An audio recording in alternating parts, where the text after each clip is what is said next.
so in love with you. You got me down again.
Welcome back, everyone. Today's coverage as we continue on here today. CKNA Canada Grand Nationals competition from Mont-Tremblant, Quebec here as we start things off for your heat races. Today we get all set to go starting things off for the HM Propeller Juniors. They'll begin things off here for your schedule of races. We start things out with the first of two of the junior events. To begin things off, before we get over to the senior mediums, then the legends, the masters and senior heavy together, cadets in the senior lights. The entire field getting itself sorted and ready to go here today. After what was interesting for qualifying earlier for the juniors, it should be fun this time here, Cameron. Yeah, getting set to roll out for our juniors as they will start to get gridded up here shortly. Robert Tranchi Jr. will lead us off, and Giorando Morateo. Now, I will set the precedent here and apologize if I butcher any names. It's gonna happen. So please feel free to reach out and correct this. But these two will lead us off as Cole Campen and William Rossetti will roll off on that second row. Jamie Stewian and Thomas Bernier Brandeo will roll off in the third row. As our drivers are starting to round turn 15 here. Keeping it nice and slow. We'll be looking for that green flag first time by. Our CKNA officials trying to get them to slow down just a little bit more as they roll into their tram lines. And let's see. They are calling it off. Yellow flag in the air. Our junior drivers will try again. So try one more time before the things get underway here for our 8-lap heats. Remember, 8 laps, again, the distance that you'll see here for today for each of your heat races. Then tomorrow, they'll up the distance to 18 laps for your finals. We'll see things get intense right now. The drivers themselves is getting themselves in a situation where they are going to get ready to go here for today. And So it looks again, like our everyone's junior- just going to pick the pace. Sorry about that, Justin. Our junior class is split up into 2 heat races. So this is Junior Grid A. We have 25 drivers in this class. Those 8 laps will fly by when you are in that middle to back of this 25 kart field. You don't have much time to make stuff happen, make passes happen, and move forward. So our junior drivers slowing it down, getting side-by-side action again. We'll see if they can make it happen this time by. But for 25 drivers, 8 laps is all they will have to try to gain position. And then we will see another 25 drivers try to make something happen just here shortly in our junior Group B heat. Again, just about all set to try this again as we are happy to have you with us for today's coverage here of CKNA competition, Canada Grand Nationals. Our first heat race of the day, ready to fire. So they're all set to roll for the green flag this time through. When we get it this time, you see the boards being held up over by the start and finish line here. So they keep it slow this time. Will they take the green this time? Yes, they will. Green flag is out. We're underway. Tranchi Jr. starts off solid up at the front of the field as they rumble their way on through. Everybody else looks to chase that 247 as they rumble their way to the first sector. Yeah, it looks like Tranchi Jr. and I believe that is Cole Campen in the second position. They're able to get a little bit of a gap, but from third on back, we're still tight racing early on through this first couple of corners. There we see it. Tranchi Jr. still looking good out there. In the third position, that looks to be the 207 of maybe Jamie Stewian. He's got a little bit of pressure on his back bumper from the 202 there. That is Marco Bazin. We'll see, are there any passes being made here? Everybody following in line. We see one person pull out maybe there towards the middle to back of the pack, but they slot back in So still close racing from third on back, and we see our top two starting to be packed up there. Yeah, everyone's still trying to figure out where they're going to set things up. Rossetti dropping on back. Laporte amongst those in the shuffle. Due all the way down to 24th. They're going with some troubles in the back of the field. It's one of the few that's had them, as you see issues again. That is Gagne going around at the 643. That will drop down at the very tail end of everybody still running in this one. As up at the front, top two with the checkout, but you see the issue, the efforts at least rather so far when it comes to the push ahead. By's doing, trying to find a way to work with some of the others.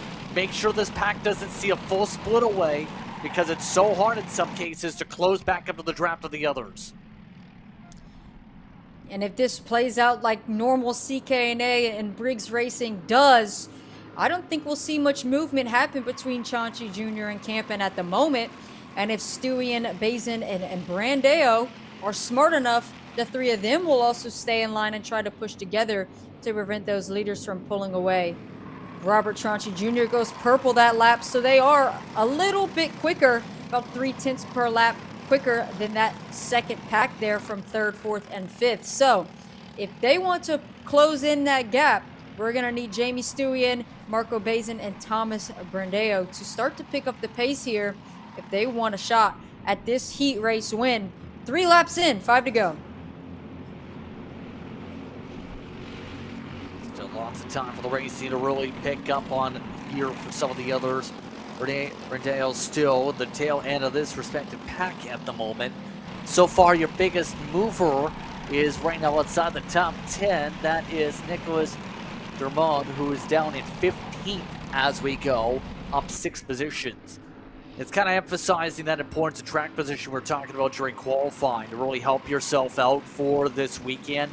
You get a good spot to contend, because it seems so hard at this point if you want to even get to the next pack, let alone get yourself higher up here, because for the most part, outside of Keegan Irwin, biggest movers up a couple spots per se in the front of the field as we're about halfway through this upcoming time by. And Colt Campen, again, that driver in the second position, goes purple that time. The two of them, Chauncey Jr. and Campen, are still considerably faster than that second group. You see that group there on your screen from third all the way back to Wyatt Smith in 12th. So tight racing still here for that third podium position, as we see Stewie and Bazin start to pull away just a little bit from Brandeo. But still, overall, as we unload onto this back straightaway here, you'll see the whole pack is still there. Back to Wyatt Smith in that 12th position.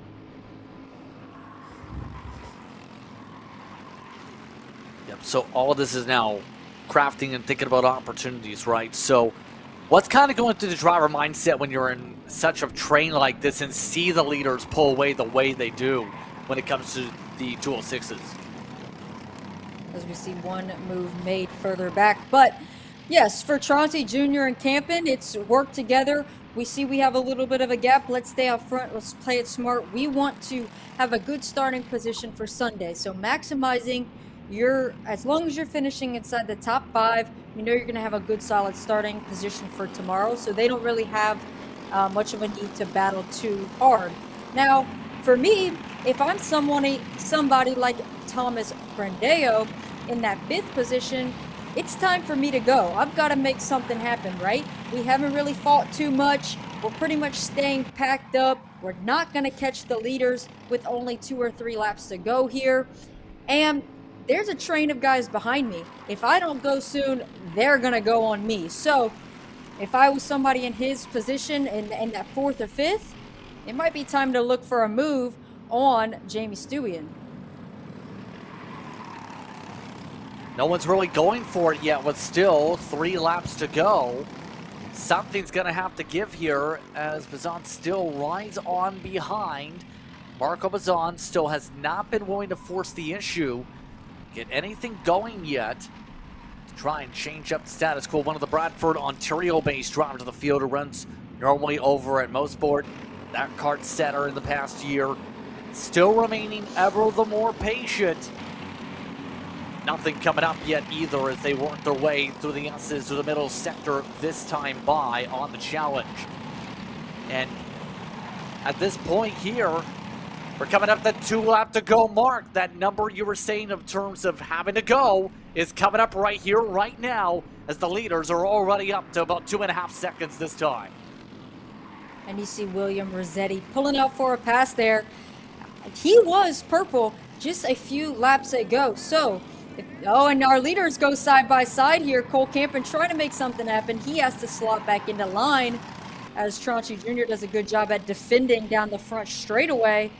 I didn't think they would be battling this hard, but here you guys see it. A little bit of gap in between them. We'll see if Tronchi Jr. can feel that gap and maybe not defend for the rest of this lap. He's got a little bit of breathing room. But back to William Rossetti, we saw him making a move. He's quickest. He's getting all that draft from that little bit bigger group. So we'll see where he's able to slot in here on these last 2 laps. But here are your leaders rounding out with 2 laps to go. A little bit of breathing room in between them. We'll see what Tronchi Jr. does down this back straightaway. He looks back, sees he's got a little bit of room, but Cole Campen gets a nice draft. Will he be close enough to make something happen? Find out as we come up towards that final time around. Front straightaway seems to be one of the send opportunities. Will that be the case here? Defensive Tronchi Jr. inside. They all rubber the way to 1. All over the place for Campen. He tries the outside in the battle for the race lead. Will that stick? Not fully up through 2 and 3. Tronchi Jr. gets the edge up in front. Yet again, they're able to calm down. You see Stewin still holding on in terms of the difference of the bottom screen. A lot more calmer. But right now, Tronchi Jr. working their way up through Sector 2. Looks to try and defend well. Up through they go, up to the snail's connection. They rumble up to the tongue. It's a 10, 11, and 12. Back straightaway is going to get interesting as Campen tries the up and under. It's side by side up the back straightaway. Campen with the run on the inside. Tronchi Jr. on the outside. First heat race of the day. Already putting on a show. Campen gets the run. Penultimate corner. Coming up to 15. Here comes the chance. The rest of the pack is joining in. It's going to be the 229 Campen who gets it done for the checker flag over Tronchi Jr. And you can see there the rest of the field super close, all the way back down to those drivers in just about 10th or 11th place. All kind of got into that mix there, coming across the line for your last lap as the rest of our field starts to slot in across the checkered flag. But here you guys have it. Cole Campen is your provisional winner here for Junior Group A, with Robert Tronchi Jr. bringing it home P2, Jamie Stewie in P3, Marco Bazin P4, and Keegan Irwin will round out your top 5 for Heat 1 Junior Group A. Present driving there. Some of our drivers down outside the top 20 to keep an eye on. Wyatt Smith fell down to 11th. You also have Michael Patrick that's down there 14th to shout to them. You have Harlan McNeil that showed some good pace earlier down. You had a couple drivers with issues, by the way. That included Nicholas Dumourad, who was on the move, dropped out. Your driver at the very tail end is Ayrton Kutcher. But our second group is going to have a lot of interesting names, and it includes this one. Hudson Jack Irwin will lead things off for this group, and this pack should get interesting with the prime machine of Corbett alongside and so many others ready to try and see what they're going to be able to do here, Cameron, for our second heat of your juniors. I have a feeling it's going to be just as interesting as the one that we just watched. But 8 short laps, it goes by quick, and especially if you're starting somewhere here in the mid-pack. If it stays packed up like that last one did, you're going to have to make some moves happen early if you want to have a shot at the top 3 here in this heat race. So, 8 laps to go, coming at you shortly in just a few moments' time. We are set to roll off at 12:51 Canadian time. So, right now, motors have been fired, and our juniors, Group B, are about to hit the track for their Heat 1.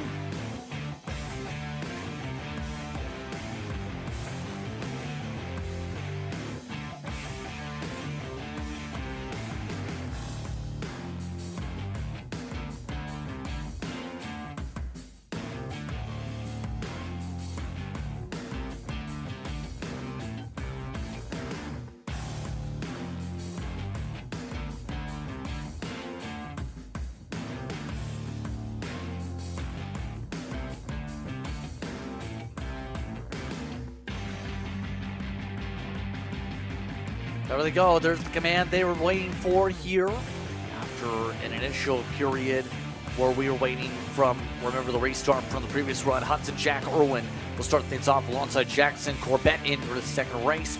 Then Antoine Fazanet will start in row 2. Blake Bergot will start in 4th in the Coyote.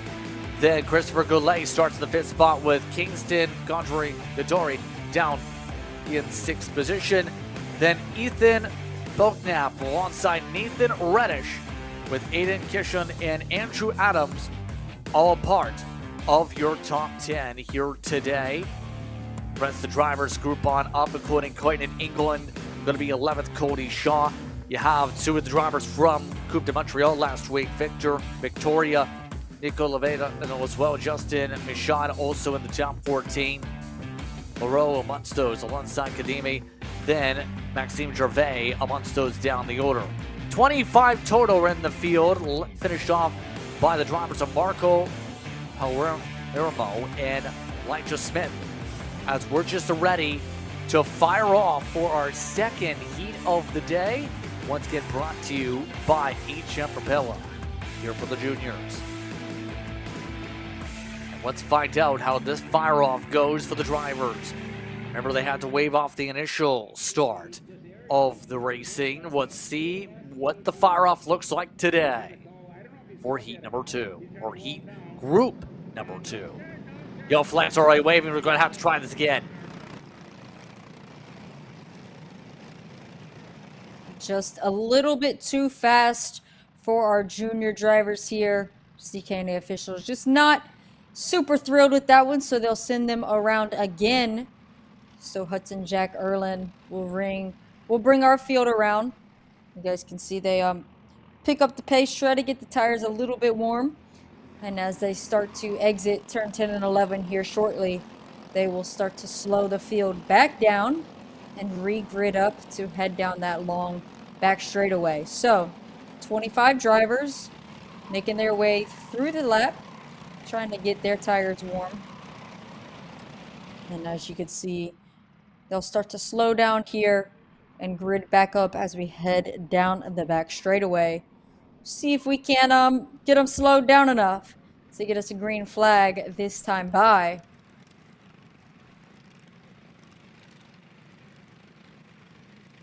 And we'll see what they're going to be able to do here as they'll try this again to go the 8 laps up on the board. Again, Hudson Jack Irwin. One going to be leaning things off the inside line. Jackson Corbett will start things off on the outside as the entire field gives the signal to slow down. We'll say it's gone from pretty sunny to pretty cloudy all of a sudden. If you look at some of the angles here, it's a little bit more shadier. This time through, we'll take the green flag though. And we're underway with the outside line getting the better one. Corbett makes the pass on the outside. Jack Irwin down to 3rd to start. Yeah, you can see Corbett giving the signal there. Let's push, let's get out of here as we got some contact a little bit further back. 2 drivers together as they'll try to get themselves back going. But for right now, Corbett leads us off with the 208 of Blake Freyo behind him, working together at the moment, both in sync, in line. But Hudson Jack Erland is still close behind. He's receiving a little bit of help too. We'll see if he can get back up to our leaders here. We'll find out pretty soon as you see some heavy battling in the back of the top 10. Right now though, Corbett trying to prove the speed is there today. One of the prime power team machines we talked about earlier on runs the club scene at HRKC. He also made some appearances in the Grand Nats where he was dead on middle of the pack, 32nd last year in September. The Spring Nats 2025 was straight on middle of the pack there also. So today, looking feisty for Go is the one who jumped up to second though, who's providing pressure in the Coyote and is all over the rear end as they rumble their way through the middle sector up to sector 3. You saw Goulet make a pass there going into turn 1. He's now up at the back bumper of Bazinet. We'll see what he is able to do as Bazinet looks on Hudson Jack Erlin. He's able to get through now into the P3 position as Goulet also looks down on the inside. He's got some help, so Hudson Jack Erlin starting to slide back here in this heat race. They get a little bit side by side. So ultimately Hudson Jack Erlin kind of receives the worst end of that stick as he loses another position. Coming down the front straightaway, you could see a lot of the drivers asking for some help. Let's go forward. Let's quit battling. But I imagine for Hudson Jack Erlin, he's going to want to start moving back up here. Try to get himself back into that top 5. Yeah, how difficult it is to get back in a rhythm when you have been passed, more passed, and shuffled to the back like this right off the get-go after being the pole sitter for your group. Yeah, it's difficult to stop the downward slide once it starts.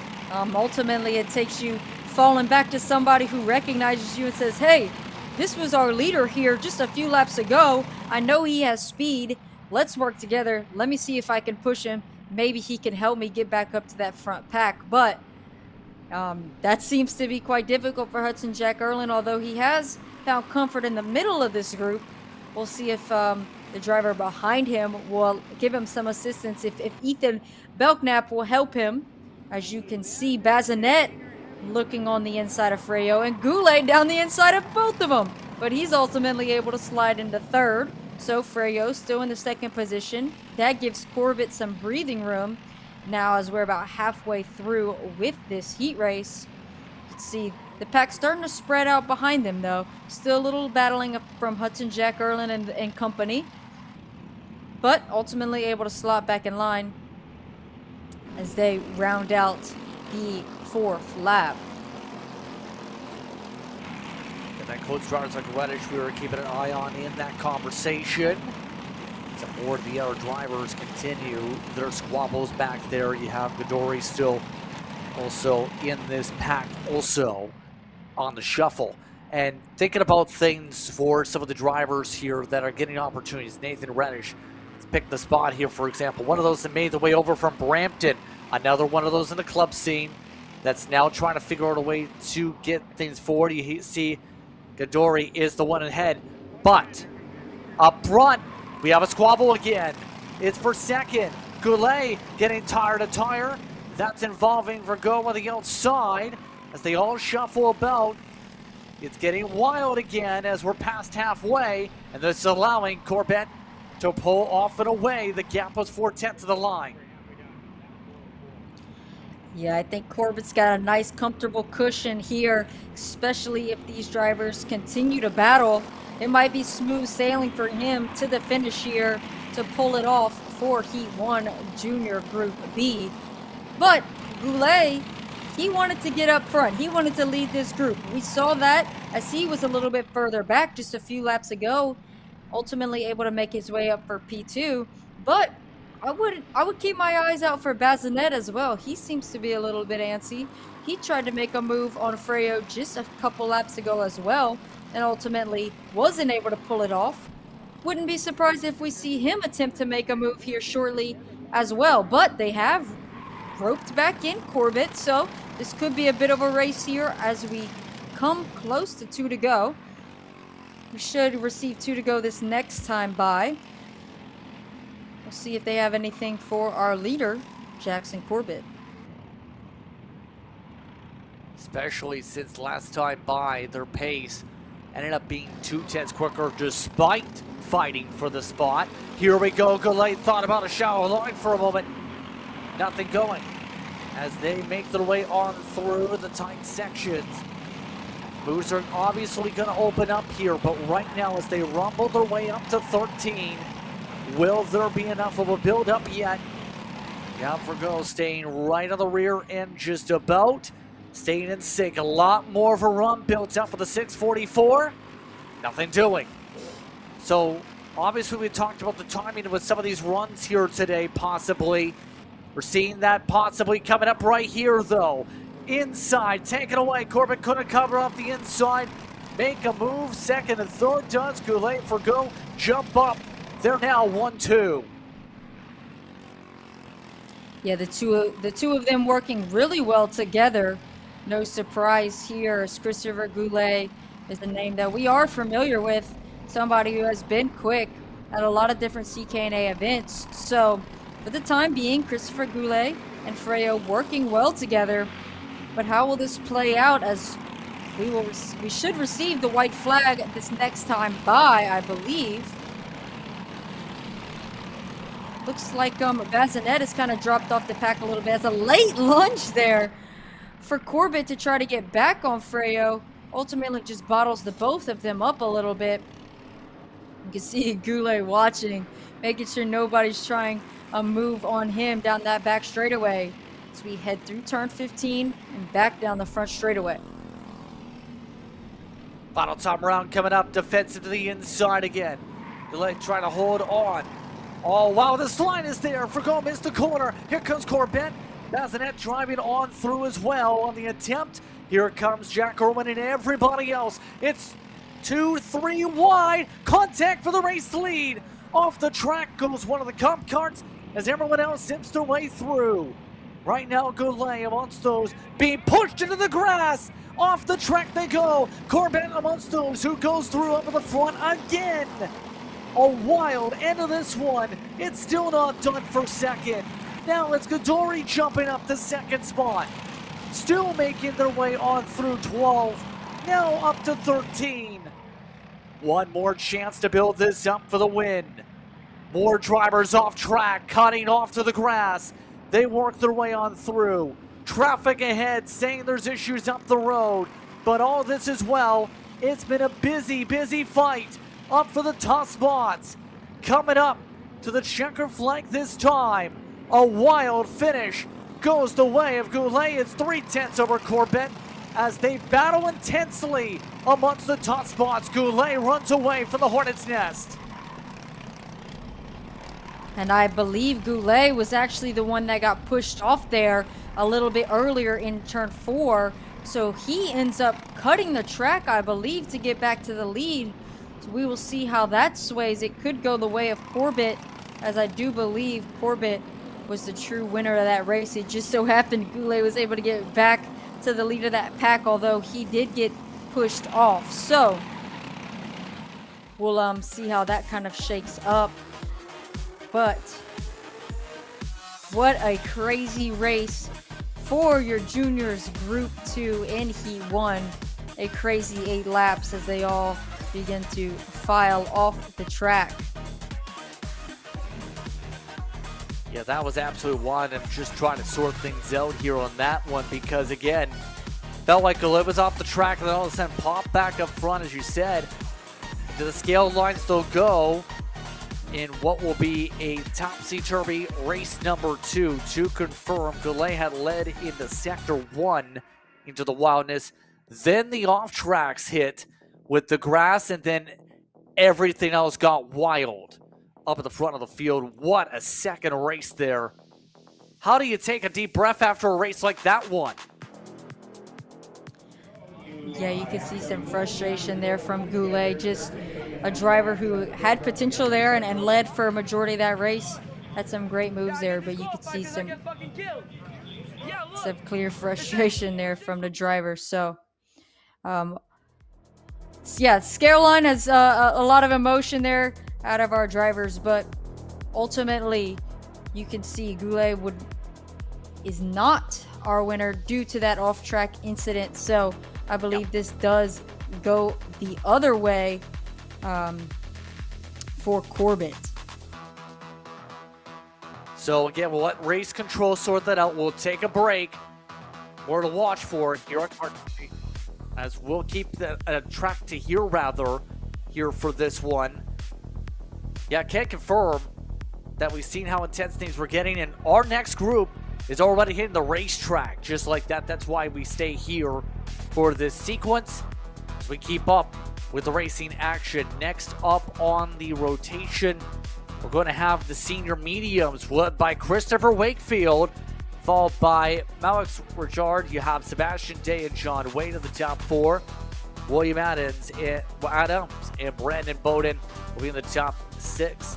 Then Zach Bohm, front of Christopher Mitchell, Alex Murphy, Bronson Hetherington. I'm not sure, top 10 for this one here. Another group that we can expect a lot of good racing from, as we've got 20 drivers here getting set to hit the track in senior medium. 30 drivers, my apologies, getting set to hit the track. So our drivers are all lined up. Let's see if our seniors can get it first time by. Both our juniors struggled to get the group slowed down enough as they head to the line here. See what they can do. Let's find out how this plays out after the wildness. Again, senior mediums in this week's festivities, brought to you by PSL Karting. Green flag waves were underway as Wakefield amongst those covering off the top. They all rumble through with no issues off the jump this time. Third heat race of the afternoon, and Wakefield looks to pace them as right now Sebastian Day stays in the popcorn seat. Sebastian was the driver able to put it on pole in senior light, so we know he has speed, but that's the 329 off the track, looking to get himself back fired up. But for right now, it's Wakefield and Day. Got a little bit of a buffer as they thought about it, but ultimately will slot back in line. He'll fall back to the Kart Republic driver in the third position, right behind him, as they head down the back straightaway. All going on through as they sort themselves out here and battle it out. Lap number 2 to start off here. Wakefield holding serve for now already. Bowden up inside the top 5, a part of this pack, as they won't have a passing opportunity here with the yellow flags that wave in sector 1 with some of the spins we've seen in the opening lap.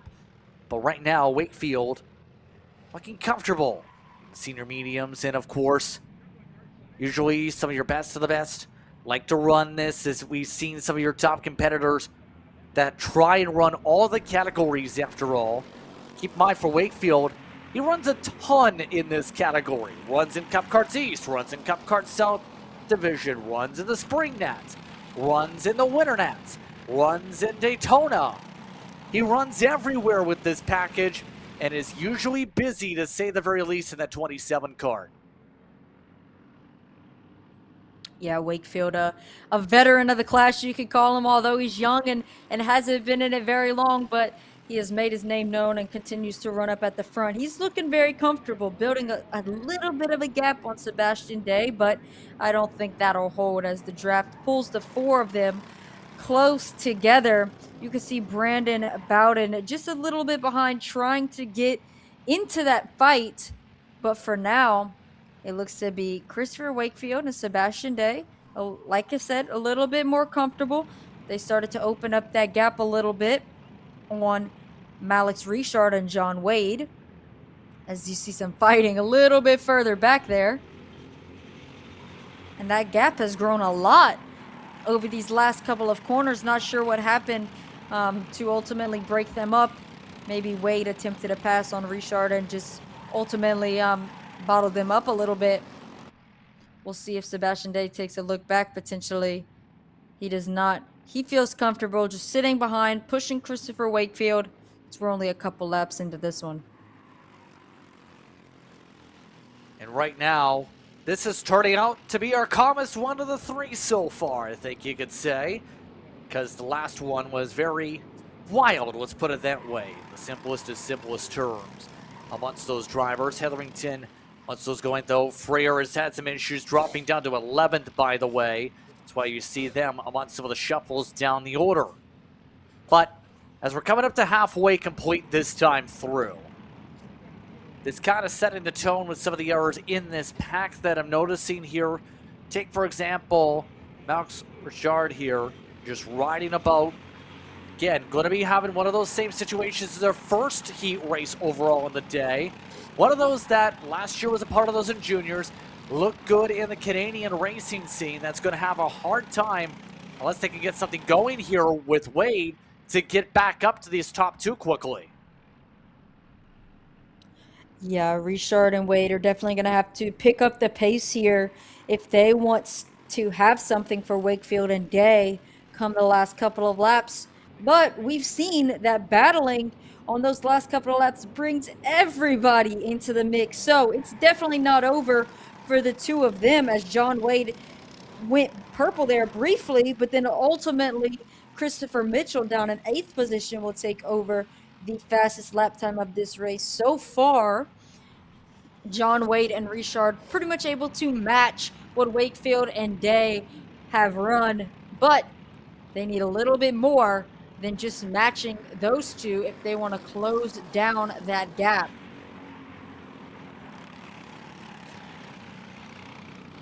No, he's got some of these drivers do experience in the East Coast with the endurance side of things that China shows. Some will also make the trek, not just from Ontario or Quebec or maybe Alberta or BC, but also from the East. So look at the squeeze! A little bit of a tight moment there for the 611.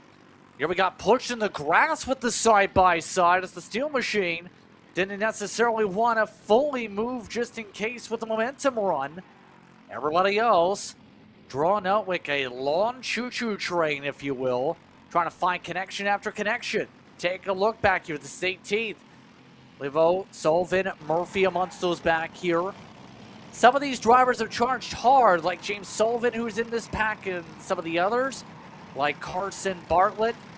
But a lot of the others are part of those who have dropped 10, like Alex Murphy.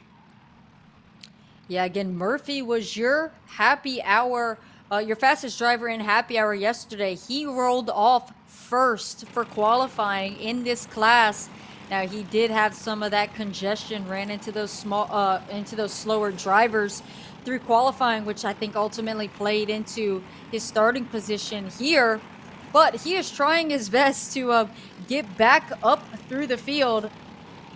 It's not an easy task to do. So Alex Murphy, currently in the 19th position, he's fallen 10 since the start of this race. Yeah, this does not look great in terms of that sequence, as we still looking at Adams amongst those who's dropped 8. That's right. Now with Mindy Croteau around that region also, that's trying to figure out what to do in the Burrell art in that respective group. We're coming up to 2 laps to go, though. And all of these drivers going to have to think about where they're going to get the chances for the starting metric of the rate things are going here. You're not going to make about 20 spots in about one corner at this rate. But now this kind of sets the barometer. If you have been able to figure out where to go and stay out of trouble here, going to put you on the back foot. Even when you compare things to heat number 2, you're going to have a really good heat 2 to make sure you get to at least mid-pack in some of these circumstances now later on today. Yeah, focusing on perfecting your starting position come time tomorrow is the most crucial thing. We have to finish the race. We don't want to do anything that might put us in a bad position, lead us off the track. So a lot of these drivers focused on that while we go back to our lead here. Christopher Wakefield still out front. We saw them a little bit side by side, but he's still leading us on our last lap here. Side by side, looks like Sebastian Day's trying to make something happen. He gets down through the inside. Sebastian Day now to your lead, but Wakefield still on the bumper. You guys can see he has a little bit of a buffer back to John Wade, so they are able to freely battle without having to worry about Wade coming into the mix. Looks like Wakefield trying to set up the over-under. Don't believe he is able to do so through, now they go through 11 and 12. Can he make something happen? Coming onto the back straightaway. Little bit of a slide. Day will get a small gap. Headed down the back straightaway. One final time, Day got the opportunity for the lead after riding behind Wakefield up into this final lap. Wakefield wants it back. Nearly runs over the rear bumper. Wakefield looking for a run, couldn't get it out of the final corner. It's Sebastian Day with a last-second drag race that holds off Wakefield by about 86 one-thousandths of a second. Wade, Richard amongst those in the top four. Hetherington, the next pack, was able to drive to the head of it, up 5 to come away with the top 5 in the Premier Karting machine. As the rest of the field scatters through, Taylor, Bowden, Mitchell, Lumbee, along with the rest of the county-based driver, Tyler DeRosa, coming on through. DeRosa's coming off with the top 10 closer after that one here. Your thoughts on this one? Yeah, you guys can take a look here at your PSL top 10 and now top 20. What a race. I think it was something that we kind of expected there. Pretty calm for majority of it, especially coming off of that junior Heat 1 just before. So, ultimately good racing there. Sebastian Day able to bring it home in senior medium. We'll see him later today for his senior light heat race. So, Sebastian Day brings it home. Christopher Wakefield, P2, as they all start to funnel into the scale line. John Wade, P3. Nalix Richard, P4. So that will bring us into a quick break here again. More racing coming up. You're watching Kart Chaser here from Quebec. When it comes to innovation on the track, Odenthal Racing Products leads the pack. From the highly popular EasyGP camera mounts to our tough case to GoPro case, racers everywhere trust ORP for strength, reliability, and precision. We're proud to be the #1 engine mount manufacturer in the USA. And with our new Easy Bumper Retainer System, you won't get caught out with a failed bumper bolt again. Odenthal Racing Products. Lead or get left behind.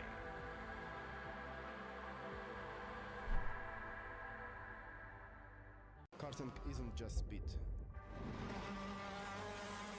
It's control, precision, freedom. At Atlanta Motorsport Park, Kart Freedom isn't just a team. It's where drivers are made.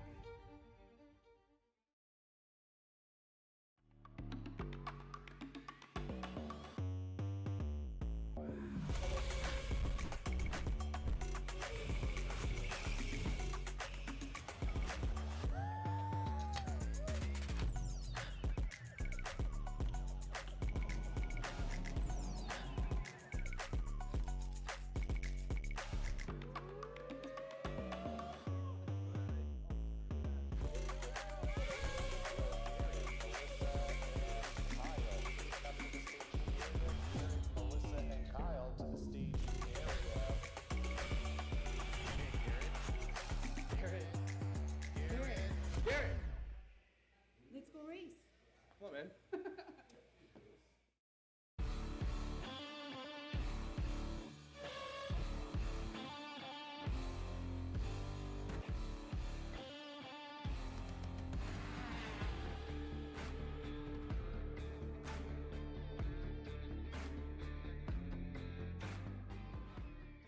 Welcome to the future of kart race preparation, Kart Sim Pro North America. Featuring laser-scanned North American kart circuits and precision-tuned kart physics developed using real telemetry, dyno and tyre data, Kart Sim Pro North America delivers the most advanced and realistic kart simulation experience available today. Whether you're training for race day, refining your lines, or shaving tenths off your personal best, Kart Sim Pro gives you pro-level insight without leaving your home. Trusted by world champions, coaches, and karting enthusiasts alike, this is where virtual practice translates into real-world performance. Experience the thrill, the challenge, and the edge. Kart Sim Pro North America. Use code CHASER20 to get 20% off today.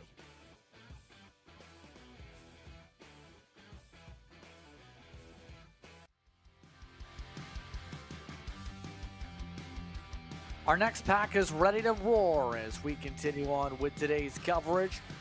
Next up in the order It's the Masters and Senior Heavies. They are bunched together here for this one. Here's a look at your lineup where John Price was the top overall qualifier earlier on today with the Masters. Let's get brought to you by Lombardi Raceway Park and Senior Heavy by SAS. Jason Rothman will start second overall. Michael Coggins in third with Matthew Demers in the fourth spot. Corey Walsh in the REM in fifth. Michael Roth will start down at sixth. Noah Van Straten down at seventh. With the rest of the field scoring through. Assad will be down amongst those in the 10th position as we roll. Remember, the spread looks like this. 10 heavies, 20 masters. Going to be some interesting interclass battling here, if you will, here, Cameron. Yeah, it should be interesting and maybe a little bit difficult to keep track of here for today, but these two classes will be split up for their features tomorrow. So that'll make it a little bit easier for all of you folks at home who might have a family or friend in one of these classes. So just bear with us as we do our best to split them up. They round out turn 15, headed down the front straightaway. Let's see what they'll be able to do. Can they get it done first time by? Keeping it nice and slow into their tram lines. Let's see, will it be green flag? They're looking pretty solid. Keeping it nice and slow. I would say we're getting green flag this time by. Yes, green flag in the air. Let's see what the two of them are able to do around the outside. Can he make it stick? He's still going around the outside. Rothman able to make it happen, and he gets a little bit of breathing room as they're 3 wide further back, headed through turn 3. What a chaos on this first lap, but they're all making it through cleanly, surprisingly. What a great job by our Masters and Senior Heavy drivers so far to all make it through on this first lap. Still side by side a little bit further back, but out front, Rothman looking comfortable as we funnel down the rest of the pack here. They've kind of ended up single file for now as they head through turn 13 and down that back straightaway. They're all rumbling pretty well with Rothman getting a bit of an advantage here with how things are going in the battle for second. Bruce gets back in a line and elects to try and reset amongst some of the drivers here again. Demers, one of the Masters drivers up in this mix. Going to see some different classifications, if you will, different layouts. Some of your drivers as they battle out here on the racetrack early on in this one.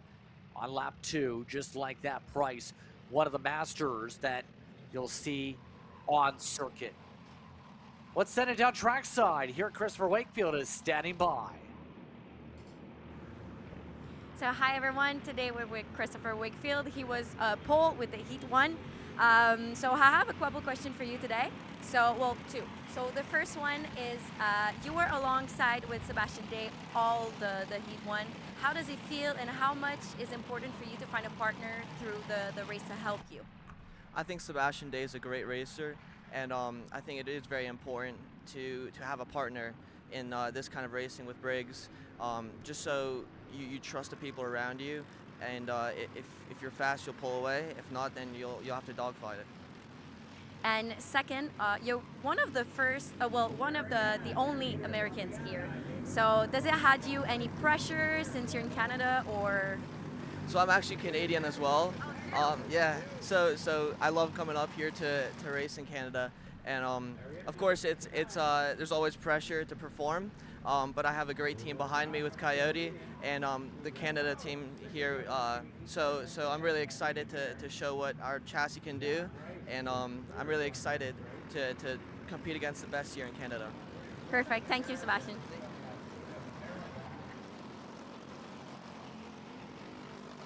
Thank you very much once again in that regard from Frederic.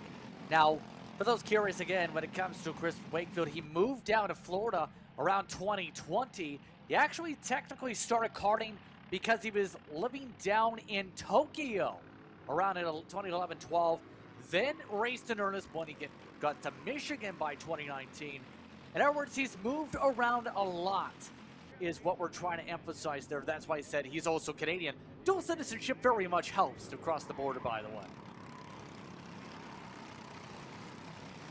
Jason Rothman still leading us away here in senior heavy.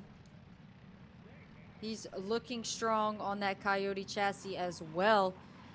Just like Christopher Wakefield, Jason is no foreigner to this senior heavy class, our 2025 CKNA Canadian champion with almost every feature win last season at the various different tracks. So Rothman, very comfortable out front. He's been here. He knows what he's doing. And then Matthew Dimmers in the 69 Kart Republic. He's our leader in Masters in that P2 overall on track position. So P1 and P2 on track are your P1 in both senior heavy and Masters. So nicely done so far for their separations over much of the drivers here in the midst of the pack. Past the halfway point here in this one. Right now, things are looking all the more steady for everyone else. As we take a look here at some of the others in the pack, you talk about the different chassis, you talk about the different alliances. This, in turn, into the group, you'll have drivers like Walsh that are there in that second group right behind your top 2 and 3 karts. REM, one of the big teams that tracks a lot into the States, they've had a lot of success in terms of stateside, but not as big of a population in terms of the cars here today for the REMs, but Racing Edge right now trying to find a way to hold on with Walsh in that pack with Coggins just riding behind as they try and compress the group. It looks like fourth all the way back to Matthew Martin and ninth. They're all kind of battled, or packed up, excuse me, and have the ability to battle as they're just trying to find their right footing to get close enough. As you see Matthew Martin try to pull out, he thinks about it. He ultimately pulls back into the pack. Eric Lassard there on the Intrepid, a familiar face that we've seen a few times today so far. But Corey Walsh looking strong out there as it looks like Van Stratton going on Coggins. He's able to get through. Lassard tries to follow him. He's also able to get through. So your top 5 getting a little switched up here. But ultimately, it's still Rothman out front, Dimmers in second, Price in third, and now Walsh is still in fourth with a little bit of pressures from Stratton now. Yeah, still nothing doing in terms of the switch around now with Van Stratton trying to do stuff. And again, some of these drivers in the mix here are some of your masters that are joining the fray, but when it comes to interclass traffic here, it's kind of an interesting one where they're so equal with the heavies. Here we go. Van Stratton opening up the door. 17th last year in the Grands over at Newcastle. Able to get something to work there and move to 4th on the racetrack. That's amongst those second in class, and they're still not done with some of the others looking to join into the fray amongst the heavies with less than 2 laps to go. You can see Walsh got kind of swallowed up there. He fell from the 4th position down to the back of that grouping there. But ultimately, it's Van Stratton on that Coyote machine, just like his counterpart Rothman out front, also on the Coyote. They're looking strong and comfortable. But it does appear that Dimmers and Price have closed in on Rothman. Now, Dimmers and Price are both Masters drivers to Rothman's senior heavy, but still, they've got some great pace as Price takes a look on the inside of Dimmers. Let's see what he's able to do. He slots back in line, unable to make it happen. Still nothing doing as you see the board for the 1 to go signal. Here we go up at the front. Rothman trying to hold off the fierce battle brewing because Price, at the very least, just took the Masters lead. Now Rothman well in advantage for his respective class.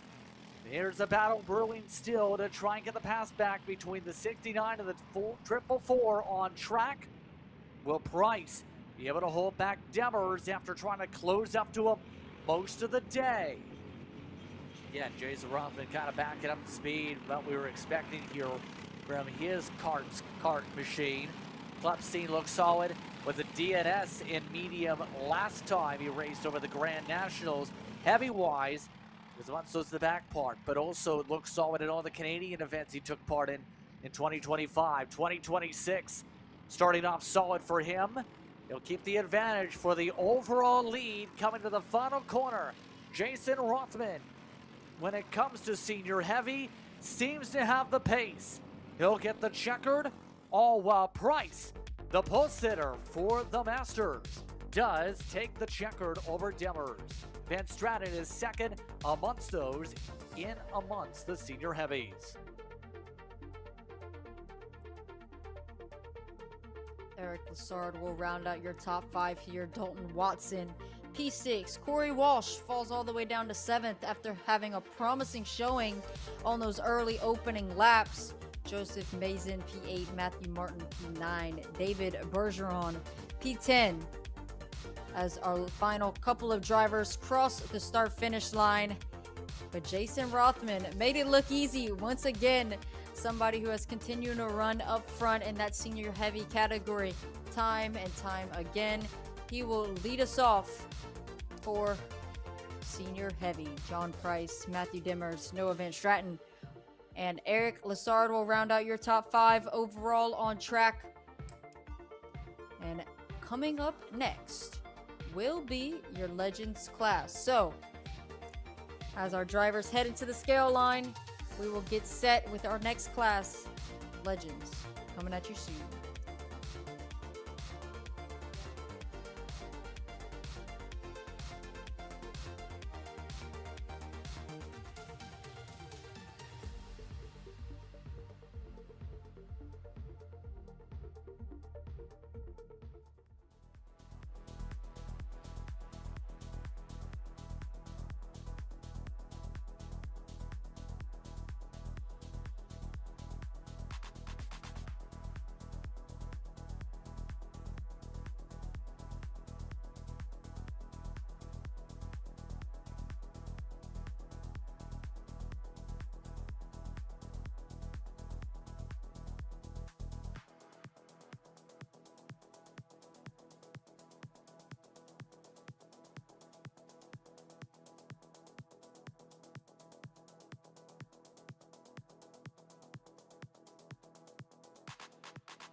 Ready to rumble as some of the karts try and get fired up. These are your Legends now onto the racetrack. Legends are brought to you by Kart E-Parts. Jim MacArthur picked up the pole earlier with Eli Yanko in starting on the outside of the front row. Then Daniel Kortmanch will start alongside Sylvian Glumpy. You also have Stefan Gobel who will start at the top 5. Then Simon Pepin will start down in 6th. Tim Steifel coming over from the States in 7th. Christian Richer down in 8th. Serge Boivin alongside Mario Murphy. All part of your top 10 as we get set for Legends.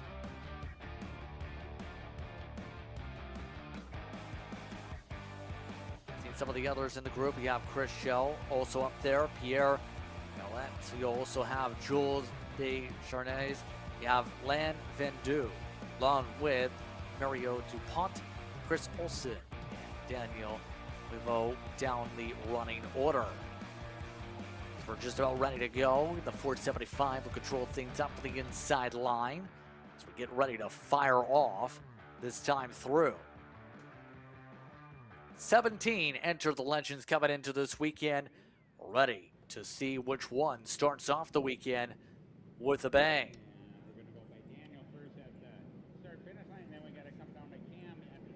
all set to go for the start and finish line as waiting, green is out. Couple may have crossed the tram lines early. That is Eli Yanko. That might be one of those, but look at that. He's pulled away by 4 card lengths already. All of a sudden, that was like a rocket ship of a start. Yeah, Yanko able to hold it around the outside there and ultimately pull out the lead, get a nice comfortable gap. Now it's time to just settle in, hit your marks to maintain that gap. Whereas MacArthur, he's got to start to push. He knows it's only 8 laps, it's a short race. It's time to go. We've got to get the heat in the tires, and we've got to start laying down some laps if we want to reel Eli Yanko back in. He doesn't really have much help. As you can see, the whole top 5 is pretty spread out at the moment. So until those drivers get together and can use the draft in their favor, it's going to be a little bit more difficult to run each other down alone. Definitely so, and we'll see how quickly some of these drivers really are able to get something set up sustainability-wise, if you will. Zanko tries to hold on Yanko. Building up a 6/10 bush buffer to start things off. Looking to run with Pepin. Right now, that 8:06 looking to ride. Sort out things amongst your legends as they ride. So, talking about them and the previous experiences, Grand Nationals dead even in the middle of the pack last year. Part of the Canadian entourage, if you will, that made their way through. And I will say, they've always had a big presence when it comes to the US's Grand Nationals, to the point where it's brought this demand for the Canadian Nationals. There's an area that I learned when going there last year, that at Newcastle, they have an extra area called Canada Corner with all of the Canadian teams and representation from that side, usually camping out at one section of the racetrack. And in turn, a lot of those drivers have in turn made their way to the Canadian Nationals to try and prove they can win on their home soil here in CKNA Canada competition. You can see Cormanche and Pepin have closed up the gap to Goebel. I wouldn't be surprised if we see a move here soon, as I imagine Cormanche feels the pressure. He knows Pepin and Columbia are right there behind him. If he doesn't make a move soon, they might go on him, as Columbia in that 6th position goes purple that lap with a 105.2. So the back of that pack is quick. It might be time for them to start thinking about a move on Goebel if they want to move up into that 3rd position. There you guys have it. He thought about it, but slotted back into line. And Goebel able to pull just a slight gap, but looks like Cormanche able to close back up as they head into turn 13. Will we see anything down this back straightaway? Nothing it looks like quite yet here as Goebel still rides along with the help of everyone else in the group. No, it's not your favorite shade of orange, but the Sodi machine still rides on behind, a part of the representation here. Now today, we'll see if that 898 is going to go. Doesn't go yet. Right now, a little bit dicey for one of the Quebec-based drivers yet again in the field. One of those who ran the Coupe de Montreal just about a week or so ago in Masters was towards the back end of the order.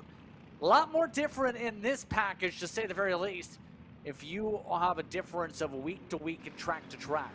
Again, this is one of those tracks that is one of the premier area circuits in the region.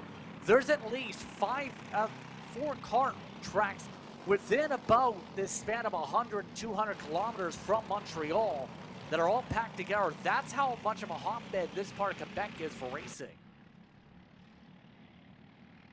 As you can see, MacArthur has now gotten to the rear bumper of Yanko, but the two of them have worked pretty comfortably together this far. Hasn't really made any changes yet. Cormanche able to pull just a little bit of a gap on Goebel. We'll see what they're able to do as we're starting to round out this race here with only a few laps left. And all the drivers have a small gap in between each other. Yeah, they kind of do, keeping them relatively close with less than 4 laps to work with. But right now you see everyone really, for the most part, seeing the top 2 not only compressed, but the top 5 or so make it top 6. About to turn that accordion into a loud noise, if you will. MacArthur to drive essentially one of the Red Bull Racing suits here this weekend. We've seen him with his driving suit earlier today in terms of celebration. RLV. Now, doesn't want to go yet. Letting Yanko just eat up the clean air. Is this, in terms of this, obviously you want to lead as a driver, but how hard is it to rein that mindset back in, Cameron, to make sure you say, okay, if I make this pass and don't complete it, there are 4 other karts that are going to take my spot if I don't complete the pass. Yeah, it's definitely a difficult perspective to have. You're trying to get yourself to the lead and make a clean move, but you have to weigh the risk, right? There is multiple people on your back bumper now. But if there's a time to try it, see what works, it is in these early heat races where you have time to come back. You have time to fix your mistake come heat 2 so that you know, okay, this pass does not work come time for the final. If I'm in this position on those last couple laps in the final, I don't want to do this, X, whatever that might be. So a lot of those drivers are trying to plot and plan through what the best option is. They know Eli Yanko is fast. They know he's been fast here. He's won here. So for a lot of these drivers, I imagine they've driven here on multiple different occasions. They kind of know what works and what doesn't work. But Cormanche now able to get to the rear of MacArthur, and it looks like him and Pepin almost have a slinky effect. Pepin able to close up through a little bit more of the tighter corners, whereas Cormanche appears to have maybe a little bit lower gear. He's able to pull away through the more high-speed corners and down that back straightaway. So now it's a 3-car pack, but we'll see Pepin close right back in. Once we come through turns 10, 11, and 12, he'll be back on the rear bumper heading into turn 13. We're coming up to the last lap. That's how extremely quick these races go here at CKNA Academy. Right now, Yanko, the number plate flying to the wind as they come up to turn number 12 through 13. Rumble the way through and set themselves up. Nobody's been able to build up the momentum yet here in this one, as this, again, is race number 5 of your afternoon. Cadets and senior lights left to go before we run to the top of the order. But right now, the legends are coming up to the final time around. Nothing doing yet. It's been the very patient song and dance for the whiteboard. Final time around for Yanko. The 3 of them working pretty well together, really not battling too much, as thought maybe Cormanche might look for a move there, but he stays in line. The 3 of them work together. You saw MacArthur give Goebel a little bit of a thumbs up there. We'll see if he tries to make something happen as they start to round out this lap. So, Yanko still out front, MacArthur second, Goebel third, all looking good as they head through turn 13 and down the back straightaway. Let's see, will Yanko defend? He takes a look back. And MacArthur thinks about it. Yanko ultimately does not defend. He stays slotted into line. And the 3 of them will finish just like this, unless there's a drag race across the line. Let's see. Here we go. No changes, nothing. Eli Yanko leads flag to flag over MacArthur, Goebel, Cortmont, and Pepin amongst those in the top 5. Are you surprised we didn't see anybody attempt to make a move there for a spot? I definitely thought Goebel was going to go for something, as he was able to come back and get up to the rear bumper of MacArthur. He looked pretty quick and ultimately had the purple time in that race with 4/10 faster than what Yanko and MacArthur were able to do. So I think Goebel definitely has something left in the tank for these this next heat race, and especially for these longer sessions tomorrow, excuse me. But yes, a little bit of surprise. You see a bit of sportsmanship there. But ultimately, that will wrap up Legends. Eli Yanko able to pull it away once again. Take a break. More coverage coming up. You're watching Kart Chaser here from Quebec.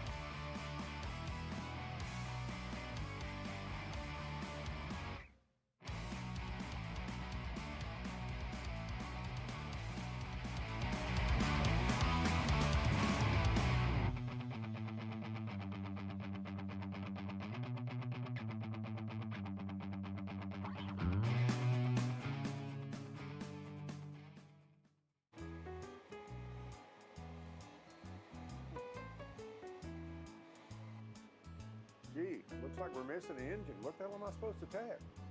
What do you mean? It's my Greyhound. It's all I need. Where's the rest of it? It doesn't matter. It's a Greyhound.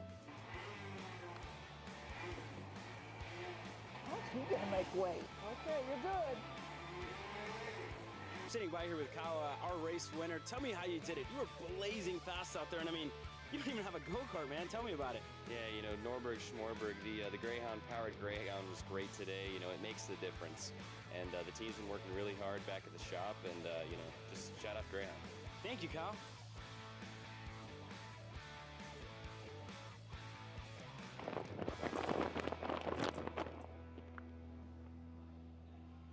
How the f did you just win? Doesn't matter.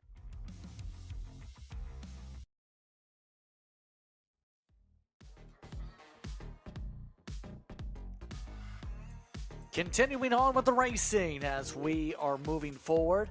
Your youngsters now hit the racetrack. These are the cadets ready to go. The cadets, once again, are brought to you by ISM Kart Sports. Right now, up at the front of the field for them, it is Kustis ready to go. The Sukis, if you will. Max will lead Mateo Romeo on the outside front row. Zachary Lozier will start in the top three with Tom Gagnon in fourth. You have Kason Meisner in the top five. Ethan Smith down in sixth.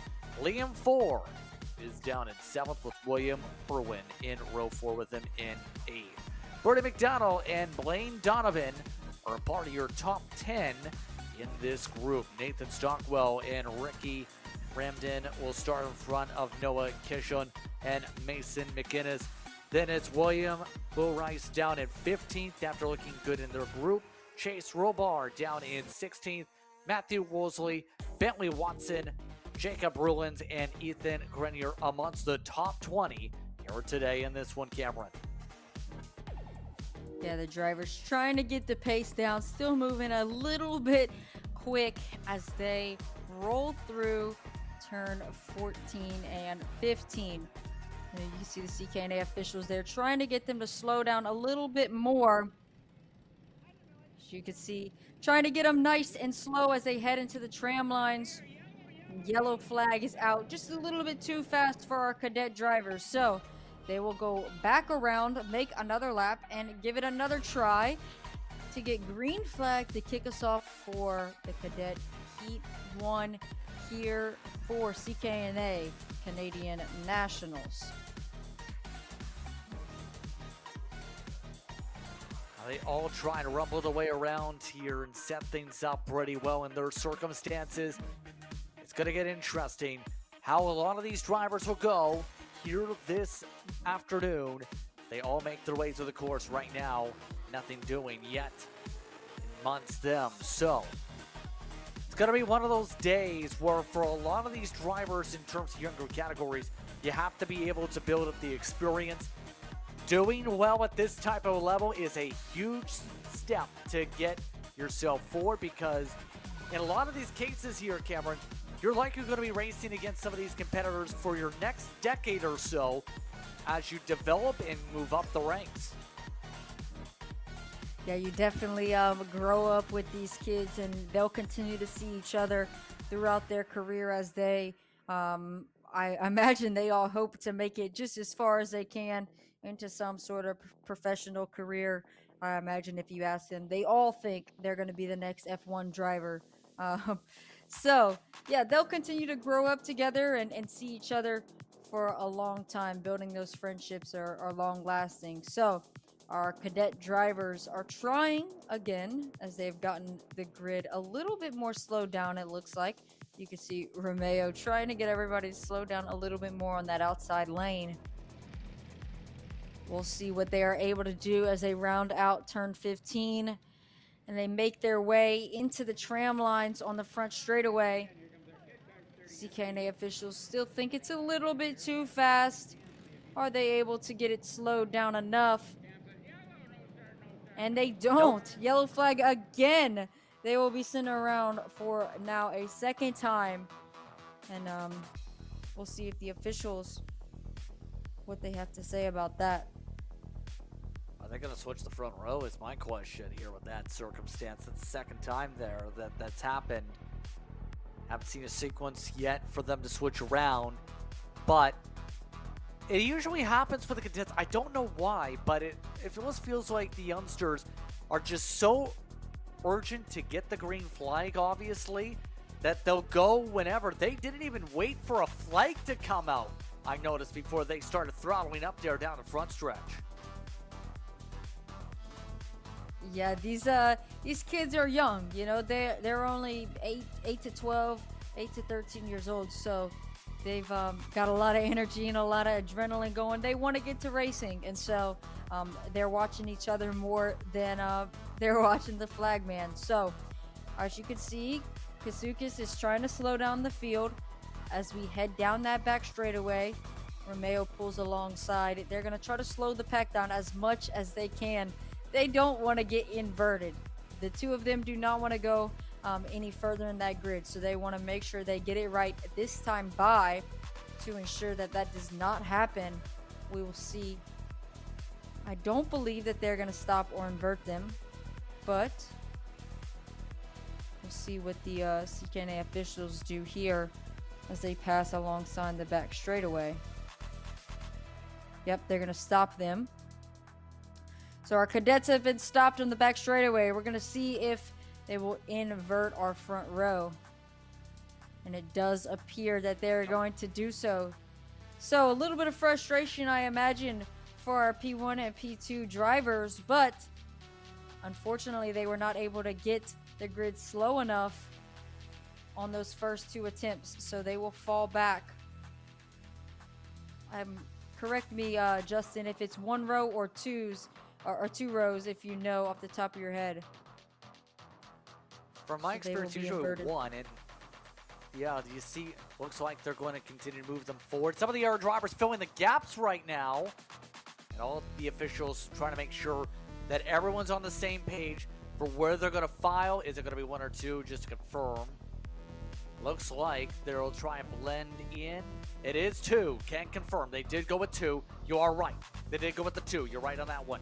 So that's going to be 5th and 6th. That's a lot more different than 1st and 2nd. And that's going to be two teammates from Ben Cooper's side that are controlling this field instead. So now, two teammates will now control the pace. Will this work out for them? Or will those who are on the front row be able to go? We have a little bit of checking up at the back of the field with some contact. And they're already having at least 2, 3 corner marshals,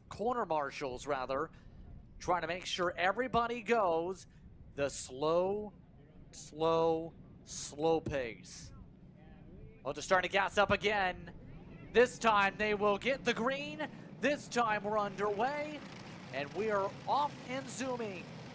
Zachary Lozier amongst those who battled up at the front of the field and is your race leader to start things off.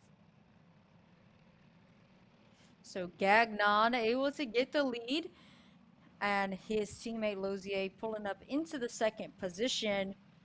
Now, for two teammates, the easiest thing is to work together, push away, not worry about defending or fighting at the moment. Leave that to the rest of the field.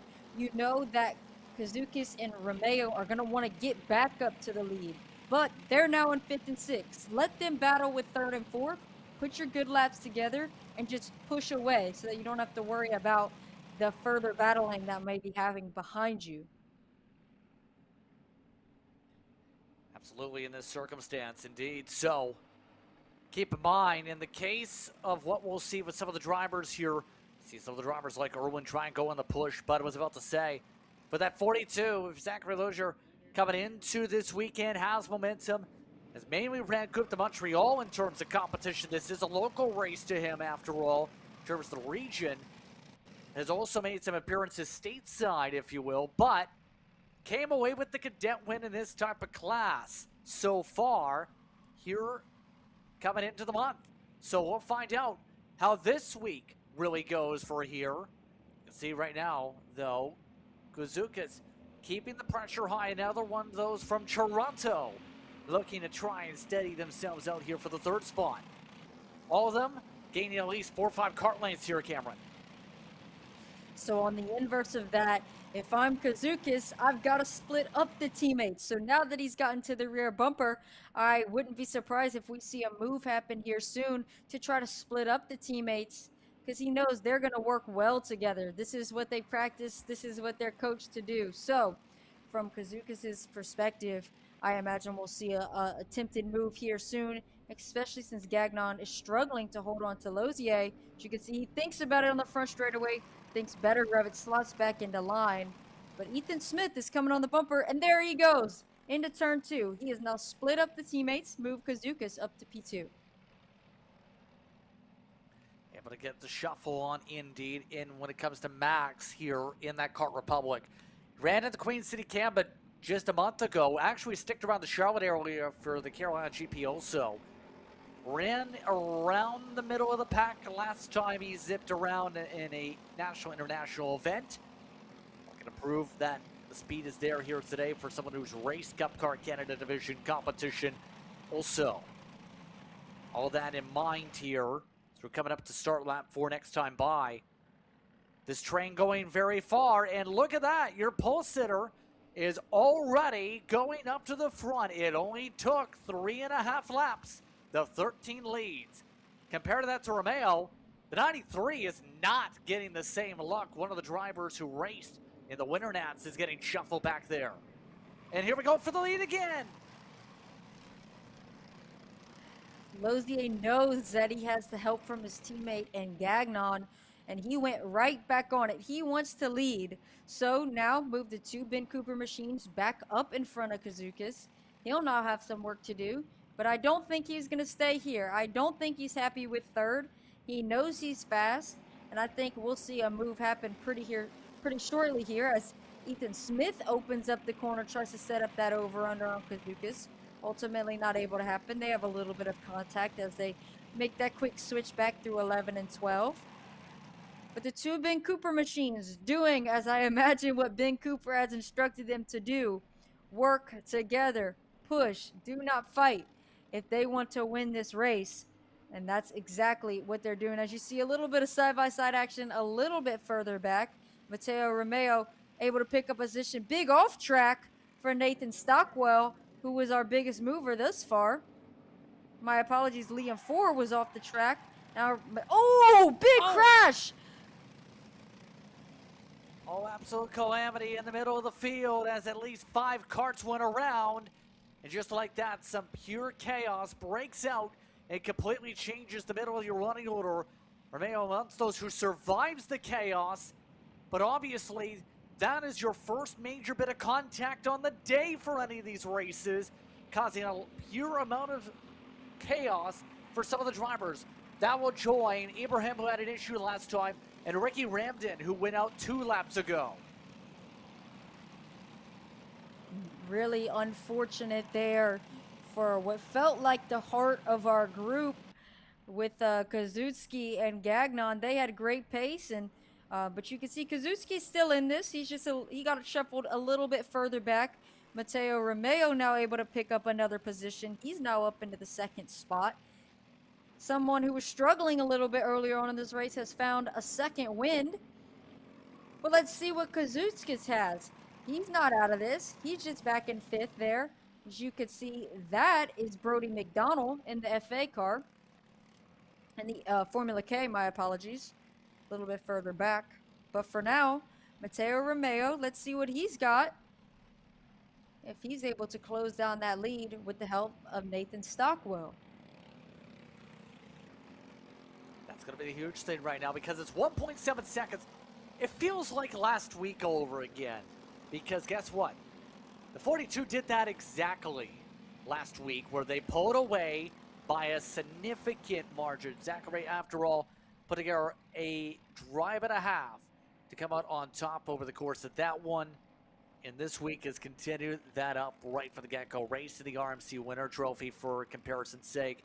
Started the season off with a bang in Quebec here. Just about, I'd say, a couple hours at very most with Montreal traffic. So, with the final time around coming up next time through, it's looking good for one of the Ben Cooper racing machines. Some of the others are still fighting. Irwin is still holding on to that pack for 7th. Yeah, you can see Irwin makes a move there. Brody McDonald, the current 2025 champion in this class there in the Formula K, he's looking to make a move as well up on the rear bumper. Got some great battling happening in this cadet class. As you can see, Noah Kishon thinking about a move back on William Irwin. Ooh, big side-by-side there. Not sure what happened or who joined that pack. That was some lap traffic that ultimately squabbled everybody up a little bit.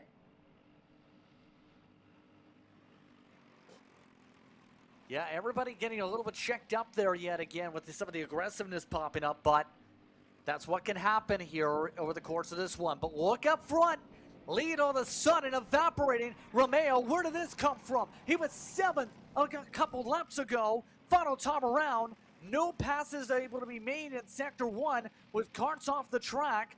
And Romeo has gone from out of range to the point after Zachary Lozier's lead went down from 1.7 seconds on one lap to nothing. So Mateo Romeo, who is out of the conversation, is right in it. Will this work for the final time around for a wild sequence? As they rumble their way through up 3, coming up to 9, 10, up now 13 this time through is the mark. Zachary Lozier needs a big run. Lozier rowing, trying to build something, anything to hold on after dominating this race. Here they go. The run on through to the final corner.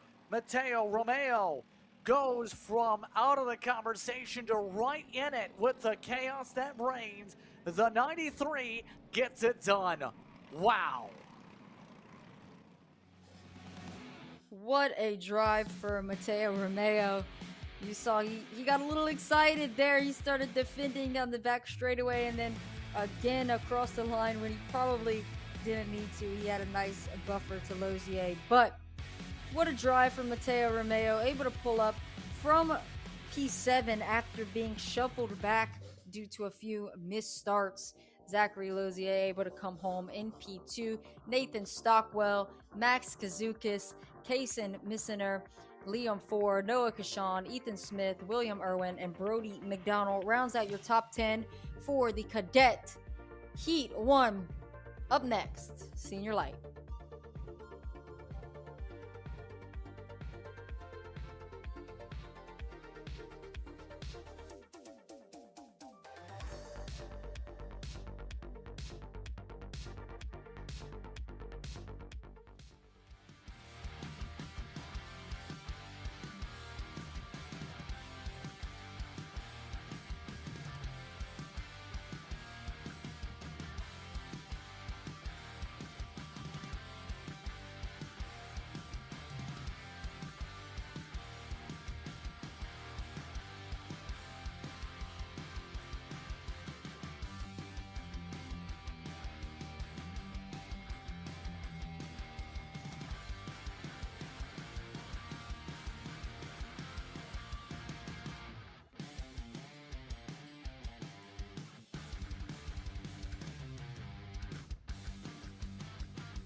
Here we go. It's time to go racing for Point Karting Senior Light. We have two of the heats when it comes to our Heat 1 portion, Group A and Group B to deal with.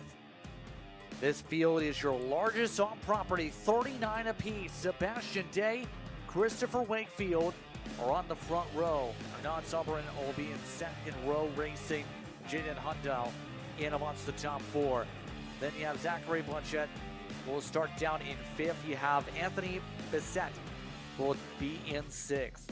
Steven Seghetti and Brandon Stevens, followed by Palmo and Bertlev. Then you look the rest of the order here. A lot of big names are going to have to make up a lot of ground.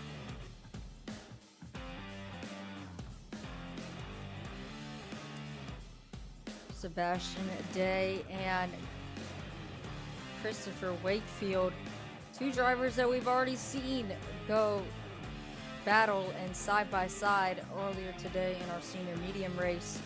They will lead us off again here for this one as they are side by side and bringing us to the front straightaway.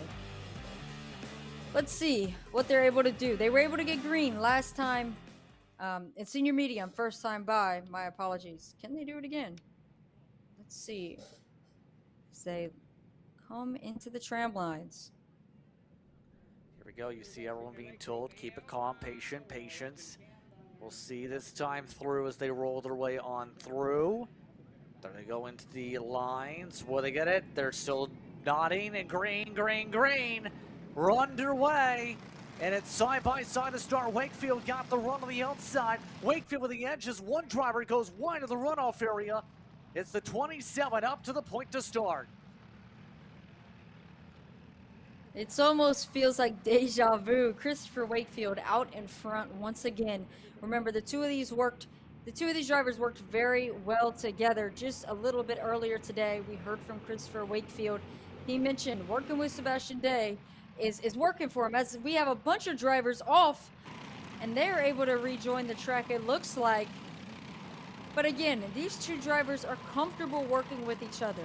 They've mentioned it to us on pit lane as we spoke to them just after that senior medium race. We've got a little bit more side-by-side action a little bit further back.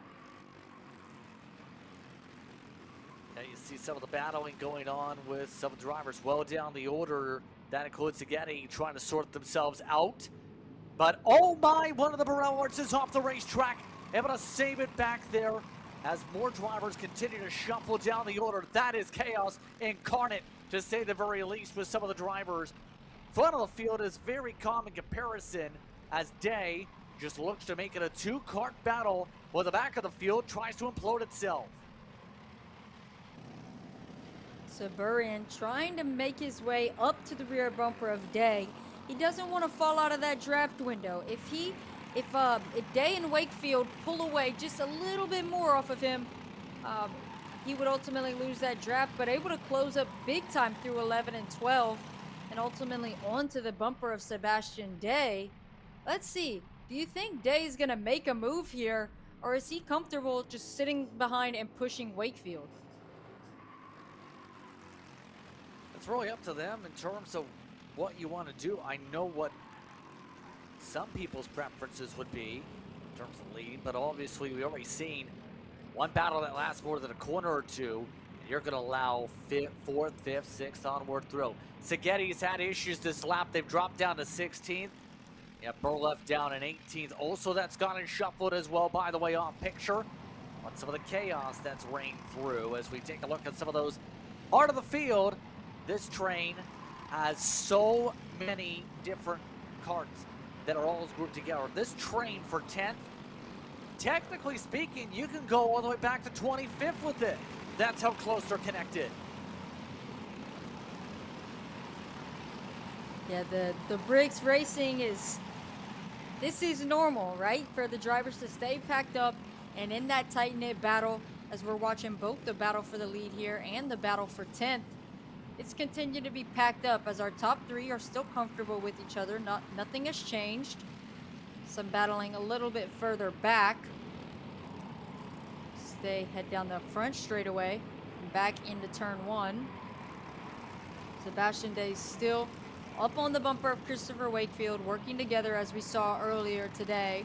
Jaden Hundle in that P4 position was able to go purple last time by, 2/10 quicker, but he is alone. He's in no man's land. It's very difficult to run down that 3-car train, especially with the draft being as important as it is at a track like this with such a long back straightaway. I'll be surprised if Hundle's able to close up that gap and get to the top 3 drivers here in this heat race, as we're already halfway through. We just received word of our first meatball of this race. Remy Lay had been running down in 27 and lost 11 spots off the get-go. They have been flagged down with issues, as that has changed their complexions there, obviously. Halfway through the race this time by for Wakefield. Right now, you see Wakefield at the very least keeping track of things. In the kart itself, outside of, you know, looking over the shoulder and staring at your opponents with as much of an intense stare as you can with the driver's helmet on, do you get that sense of what's happening behind you just with the engine sounds usually in the car? What usually gives you that sign without having to just stare at everybody? Oh, hey, there's a pack behind me about to swarm. Yeah, you kind of have an intuition, right, and a feeling after doing it for so long, and especially for somebody like Christopher Wakefield, who has been in this position, has led countless amounts of races.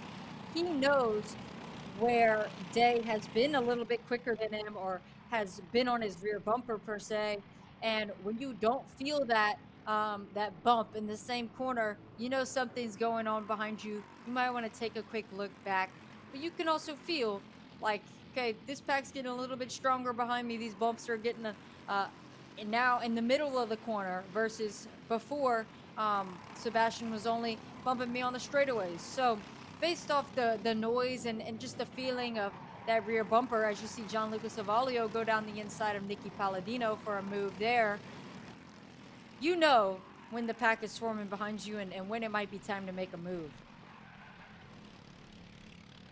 Kicking for a black flag now, 7:26 just got the reserve from those track side here in this one. Under 3 laps to go as we continue on with the festivities here, our penultimate Heat 1 of the afternoon. Pressure is on still in this pack. Black is the one that's riding on right now. What's going on with Declan Black? Well, he's up 5 after all, but his consistency rate has dropped. He's at about 2 seconds of steady development fall off since the drop of the green flag with the fights. These drivers have lost 5 seconds. So far, the leaders waiting patiently on when to pull the pin. It's now a 2-kart race as Sovereign has lost ground and Day has done a good job pushing them to the heights of exactly identical past 3 laps.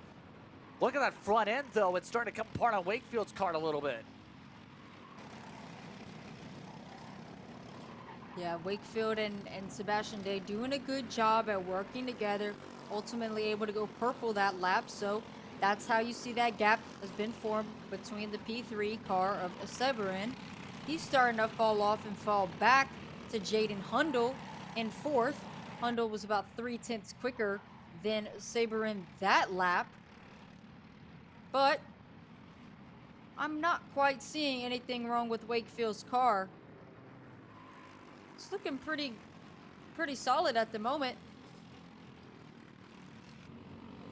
Yeah, looking like it may have just had a small turn in that circumstance. Doesn't matter.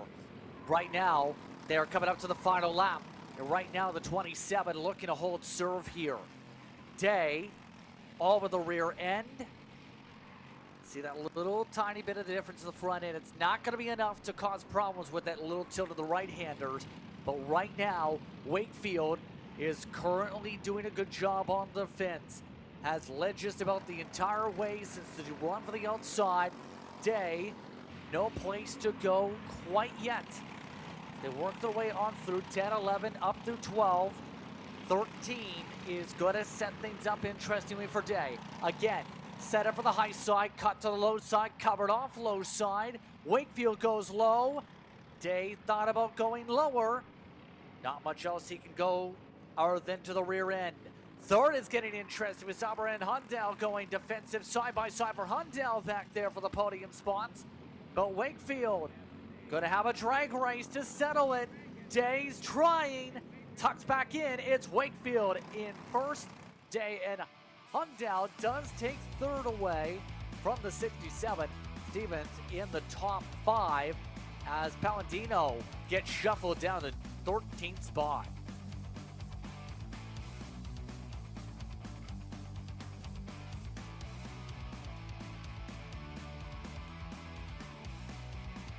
An interesting heat number 1 to say the very least here, Cameron, as everyone else crosses by the stripe. Thoughts on that one?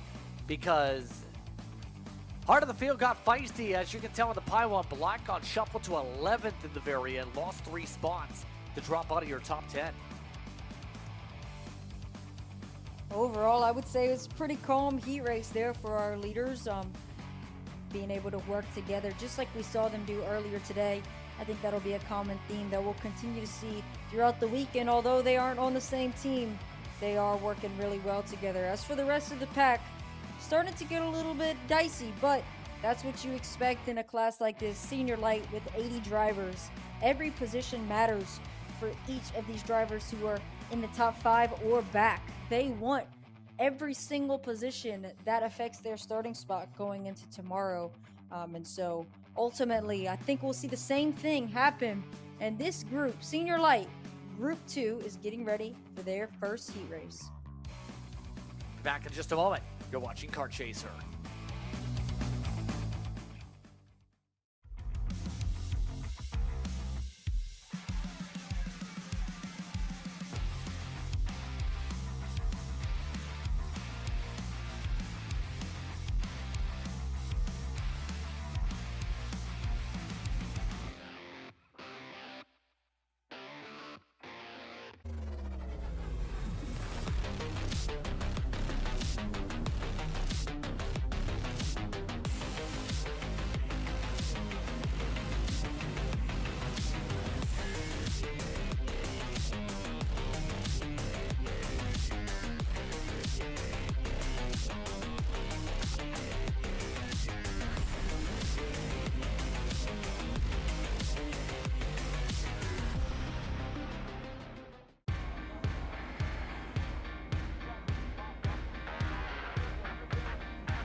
Hey, what's up, Caleb? What's up, Brandon? You sound defeated. A long day at the office? Yeah, got stuck at a cat food marketing meeting for like 3 hours. I don't know a thing about cat food, and I don't even work in marketing. And then I got sent on a coffee run like I was some sort of intern. Then at the end of the day, when I want to go get gas, I just realized everything is so darn expensive nowadays, man. Yeah, you got that right. Like, do you have any idea how much we're spending on Netflix? That's like $20 a month.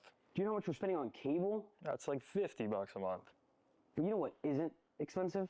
Tell me. Kart Chaser Premium. For only $9.99 a month, you can watch all of the American karting action live from coast to coast. Subscribe and become a member today.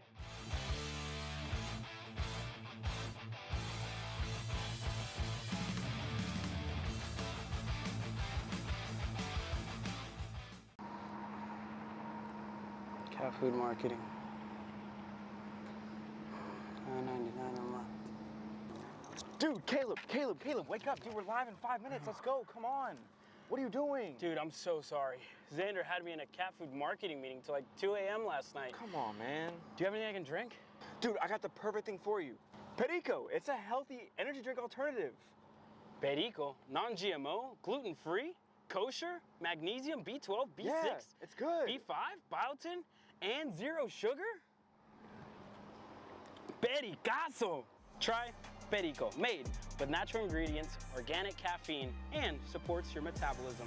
Try the new official energy drink of Kart Chaser.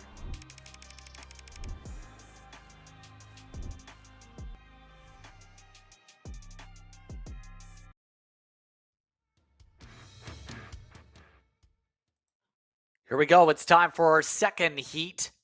This is our next group. Ready to go. You've seen how things look previously.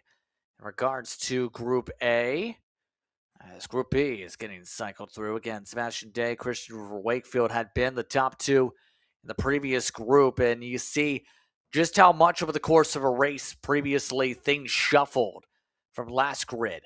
This grid is going to be an interesting one here, too, to say the very least, when we come up here in the next moment here, Cameron, because, again, this is the response back to try and get good spots for the metrics. Start off your day well against your respective competitors from how you qualify for those, basically second, fourth, etc. Yeah, I think we'll see some similar racing to what we just saw in the first group of our senior light drivers.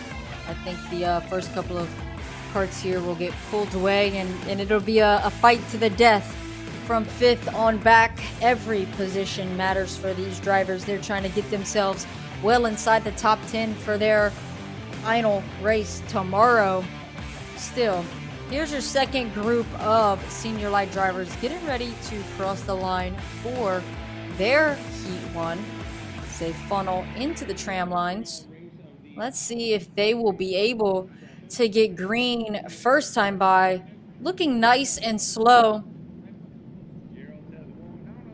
as they head down and they wave it off. Looks like they just accelerated a little bit too quickly. So we will send our senior light drivers back around for another lap. We'll try this once again to reset and regroup this field. So, again, we talked about in terms of the mindset, in terms of when we see this happen, the frequency, depending on the age bracket. Does this break up your mindset when you have this happen, when you're thinking, we're racing, okay, we're not racing? Does that kind of break your focus a little bit? Or do you just have to get yourself a quick reset when you're only in the circumstance? Yeah, for me, it really doesn't bother me at all. It's just one of those things that happens, right? You can only do so much in your position, so keeping yourself focused and ready to go is important, while also making sure you maintain a little bit of heat in the tires. Although I don't think that scrubbing does a whole lot, especially if you're not doing it the right way. So there's a lot of risk there, especially in the younger drivers. You won't see them scrubbing their tires nearly as much to keep them warm. But I don't really think it breaks focus too much. It's one of those things that you kind of get used to, and these drivers look like they're still ready to go and ready to give it another shot. So they funnel down here through turn 14 and 15, and we'll see if they can get green flag this time by. And if not, we might see an invert in the grid like we saw in that cadet race. See what they do this time as they all rumble through up out of 15. Trying to make sure they keep it really slow this time. Point where you can walk past some of the karts, if you will. Oh, and we have already one kart that stalled out from it. That's not good at all for the 333 and the chaos to try and refire. Luckily, sees them scramble. That is Samuel Gao that has to go to the back. Green flag is out anyhow. We're underway. And the outside got a decent jump and contact already. At least one or two run wide for a moment as the rest of the field rumbles their way through. Murdoch able to slot into that second position behind Capilongo as we see side-by-side action further back all the way down to the 356 of Dylan Reaney as two of them go off the track. One looks to be smoking there, or that might have been some kick up of some dust and dirt. The clutch seems to be smoking there. We just got word, so unfortunate for that driver. But Murdoch and Capilongo seem to be happy in their position at the moment. Pretty comfortable. No attempts have been made just yet. But as you guys can see, we are still close, packed up racing. I would say this is probably the closest the top 10 has been on the exit of a first lap. What would you say, Justin?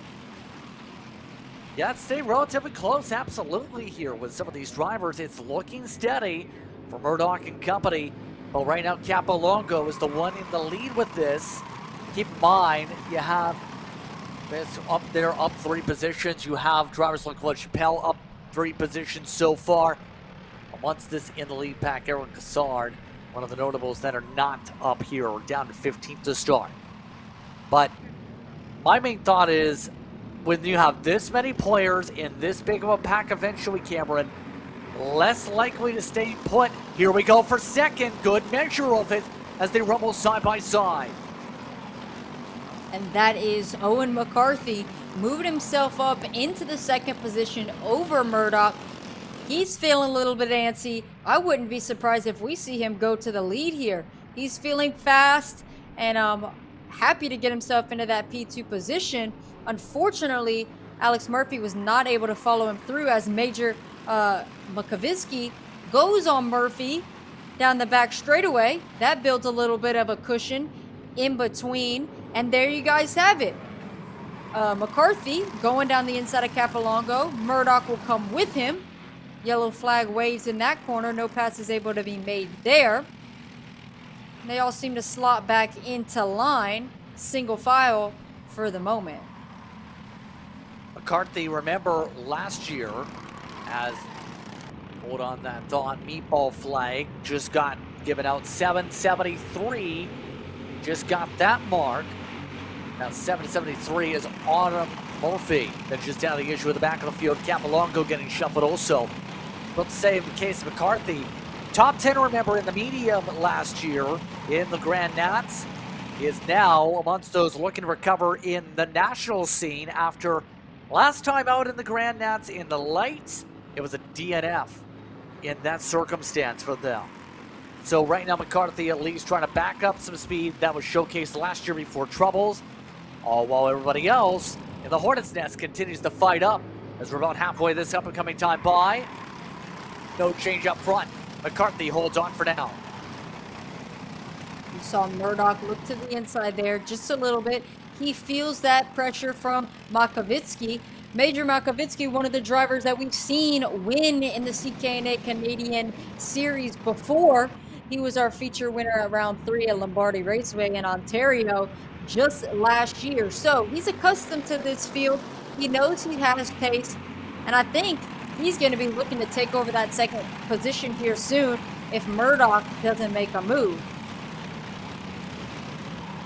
Yeah, and right now we're seeing everybody dance. Speaking of moves back here in the heart of the field, those continue on with drivers like Brennan Taylor amongst some of the squabbling. And interesting enough, these battles aren't necessarily breaking up the packs like the other races have today. Jackson LaChapelle nearly having a moment there for a second as they all work their way past the halfway point. Here we go for the lead. Now with the time is to strike. Here comes the 369 to the point. And now, Monskitsby, now the REM should rather say, jumping up to the top of the board. We saw Major make that move on Murdoch on the back straightaway at the end of turn 14. And he got to run just 2 corners later to go on Owen McCarthy. So, move Major Makovitsky up to the lead, but all 4 drivers still close by. I think this is going to be a great battle as we start to get towards the end of this race here. Major Makovitsky looking comfortable out front. Owen McCarthy doesn't seem too bothered with pushing him just yet. I think that'll change as we get to the last 2 laps. I think so, absolutely, here for them, as a lot of these drivers keep very active on the social medias, obviously, in terms of that presence. That includes your race leader that's done so, who previously have been a cadet champion in their youth. Part of those feature back in the day with Ron Fellows in their karting program, seen for that respective championship over to the Ontario region. Ron Fells, remember, connected with Canadian Tire Motorsport Park for ownership for a few years. But right now the focus here in Quebec is simple. Amongst the top 4 that's now splintered, what can you do? Alex Murphy, who remember got shuffled earlier in the race as we've seen. This time Murphy not dropping back, in fact has stayed where they started to keep as the last one standing in this pack, or rather the last in the lead pack to stand with them. Alex Murphy, one of those drivers doing double duty, and ultimately that gives him an advantage. He's been able to see how the track is progressing double the amount of times that some of these drivers only seeing the track once is, as we see a little bit of side-by-side action further back. Major Makovitsky looks a little bit low, thinks about defending. Ultimately, they have nothing for him as he goes low here.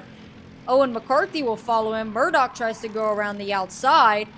By-side action will give Major a little bit of a gap as Murdoch will slot into second position. We'll see if Major continues to defend. He takes a look back. He understands he can open up the corner. Now, for him, it's clean sailing. We'll shift our focus onto that second through fourth battle with Murdoch, McCarthy, and Murphy. As McCarthy, my apologies, looks to the inside. He'll have to slot back into line. Here you can see just how big the draft is, as Murdoch will get super close. My apologies. We'll close up slightly on the gap, but not nearly as close as it looked coming down that back straightaway. They're able to drop Murphy a little bit side by side to ultimately end up Major Makovitsky with the win and Murdoch second, Owen McCarthy third. Makovitsky does get the job done over Murdoch and McCarthy with the laps closing out there. Murphy, Reddy, Capolanco with Gritteau, Taylor, Isaac Teed. Lassard does drive up to the top 10 at the very end as that closes out our first heat rotation here in this one, just like that. Your thoughts on the first heats of the day as heat 2s are about 10 minutes out here. Yeah, great racing there in Heat 1, and we've still got more to come today, a whole nother round. Heat 2 coming at you soon after this short 10-minute break.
so in love with you. You got me down again.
On that note here, as we listen in to the sight sounds, we have Burbank standing on by trackside. Hi, yes, thank you, Justin. So I'm with Major Makovskis today. Or unofficially P1 for the race now. So talk me to your race today. Well, I started P8, so had to get a good start there. Got a good start, held the outside pretty good, and then I just kept making my way up. Perfect. And how do you plan to go through your E2 today? I think honestly just play it the same. Try and get up quick, because yeah, I want to try and get P1. Yeah, thank you, Major. Thank you. Is that it?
Here we go, our next wave of drivers all set to go. It's time for the top of the order.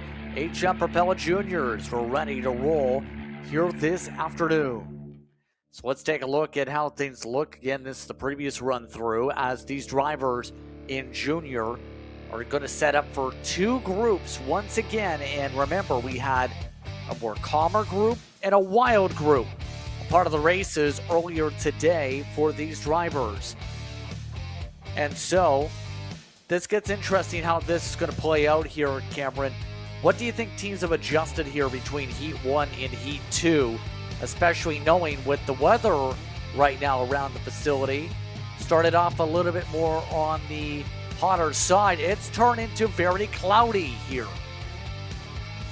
Yeah, I think the key is just going to be keeping the grip in the car, making sure they're preventing any sliding with these Briggs and Stratton motors, not having a ton of power like you would have maybe with AKA RNX 30. Roll speed and the technique of the driver is very important in order to keep the motor from bogging down and killing your momentum. So making sure that these go-karts are not sliding around and scrubbing all of your speed is extremely important. So watching the weather and the temperature of the track will definitely play into that. And this was the more calm of the two junior groups, so we will see how they go this time by. Let's see as they make their way into the tram lines, being yelled at to slow down a little bit more. Let's see, yellow flag. They will have to go around again for this junior group. This is the last time. They'll do this again. As remember, we started off with a little bit of incidents initially. So the juniors, again, set to fire off pretty soon. Those juniors led apart by Cole Campen, was able to get the job done in the last run through unofficially, remember, pending any penalties. So give credit to all the officials and all the crew members for CKNA here in Canada this weekend. It takes an army to be able to execute a race weekend, and we have to recognize that all the work they're doing, very valuable. You can see so many different corner marshals in some of these corner billboards too. There's at least one or two corner marshals per corner. And I remember in the Coupe de Montreal, we had 40 corner marshals on the Sunday for people wanting to qualify for the F1 Grand Prix to be able to officiate and help out for the Canadian GP. Now, this weekend, CKNA bring out the Army once again from themselves here. We're ready to fly. Let's find out if we get the green flag this time, Cameron. Going to be so critical to make sure no problems for this start zone. As Cole Campen and Jamie Stewian try to slow down the field as they exit turn 15 and back onto that front straightaway. See if they can't get the green flag this time by. They'll enter the tram lines, being asked to slow down just a little bit more.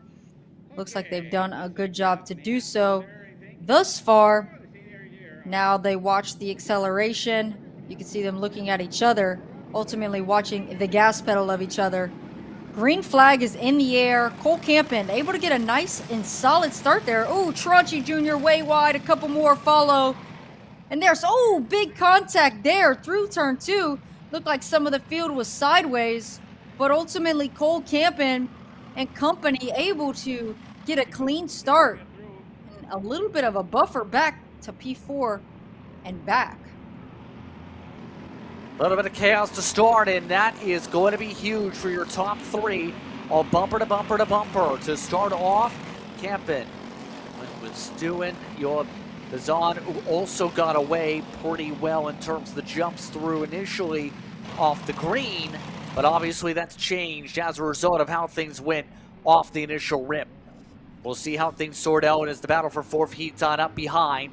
See some of the machines battling there to sort out quickly. You can see some of the errors like Tranchi Jr. trying to pick up spots back again after initially having qualifying speed earlier in the weekend. That being a few hours ago. And you see Bazan is the one in second, with doing riding on in third to open laps. By the way, drivers falling down include Patton and many others from the issue Laporte also down the order. Those drivers ended up losing about 10 seconds to the leader from the chaos. Yeah, big contact there that ultimately shook up our mid-pack. So that's why such a big buffer is kind of made here between Stewian and Tranchi Jr. But we know Tranchi has pace. Again, he sat on pole earlier today and ran up inside that top 2 or 3 for majority of Heat 1. Ultimately able to come home P2 on track. Could have potentially had a penalty there as he started P3 or 4 for this one. So the 3 of these, Campen, Bazin, and Stewian, working well together, looking comfortable at just sitting back and pushing each other, while as Tranchi Jr. and Rossetti are doing the same a little bit further back. I take that back. Stewian looked for a move there on Bazin, but ultimately pulled back into line once it didn't work. We'll see if he gets impatient and wants to move forward here. Nothing doing so far. And right now, that 207 continuing to dance. Keep in mind the 202 you mentioned. And Bazin, we talked a little bit about her earlier on in terms of club scene. Has ran second in races in Kart Star sanctioned competition as well. That hosts some Canadian championships of their own right. But right now, as they go, we are currently coming up towards the midway point 2 times around from now. If they aren't too careful, there is the chance some of the others might be able to regroup. You see some of the other packs here starting to join up. Rossetti, Munsters who's joined in. The second pack on back with the Donna, Irwin, Cadney, several more are working pretty hard here to close up a 9/10 gap here. About some of the battles here, you see your battle boxes as they sort themselves out. Tranchi and Munsters that have gone for some moves down the front stretch. You see the one box, other box staying steady. Yeah, that was a pretty good example there of what happens with these Briggs machines on passes. And so just Stewian got a little bit sideways, trying to make that pass through turn 15 onto the front straightaway, bottled them both up, and that gave Tranchi the opportunity to try to drive down the inside of them on the end, going into turn 1, ultimately unable to make it stick. He also had a little bit of a slide there, trying to get the car slowed down through turn 1. Ultimately didn't affect them too much as they're already back to the rear bumper of Bazin. Yep, right now as we come up to the halfway point, top 5 all stay in sync. Zetti, that Cosmic, looking for a place to pop around pretty soon. As now they zip through. There's the pop out for the lead. Duena Munsters going for it, up for the race lead. Job done up front. New race leader. Again, the 207 on the pack.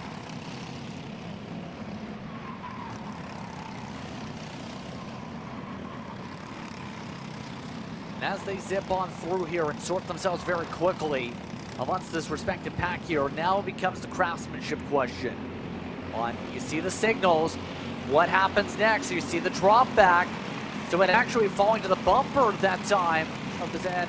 This time Bazin here climbs it instead. The top 3 all wreck off the track. The slow up for Stuart and Bazin. They drop to the tail, and all of that opens the door for Rossetti to go up front. Rossetti is now your leader and is getting help up front. Yeah, what an unfortunate incident there that ultimately led to the top 3 drivers falling considerably far back. Now just trying to hold on to the top 10 here. Really falling into the favor of Rossetti and Campen. 2 drivers that we thought might be falling off just a lap ago. But ultimately out front now and looking quite comfortable as we now see Adam Soldinha joining the party. Keegan Irwin, a driver who has won here before in 2024 in the cadet division. So a driver that's familiar with this track and has been quick, moving up to the junior class and trying to make it happen again now in 2026.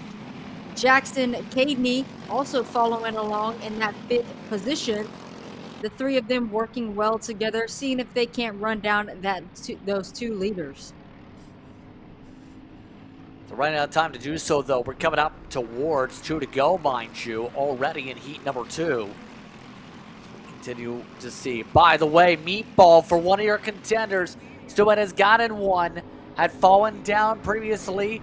Now we'll have to deal with it after the stack up. Race lead. Campen goes for it. 2 laps to go. It's Campen now at the point.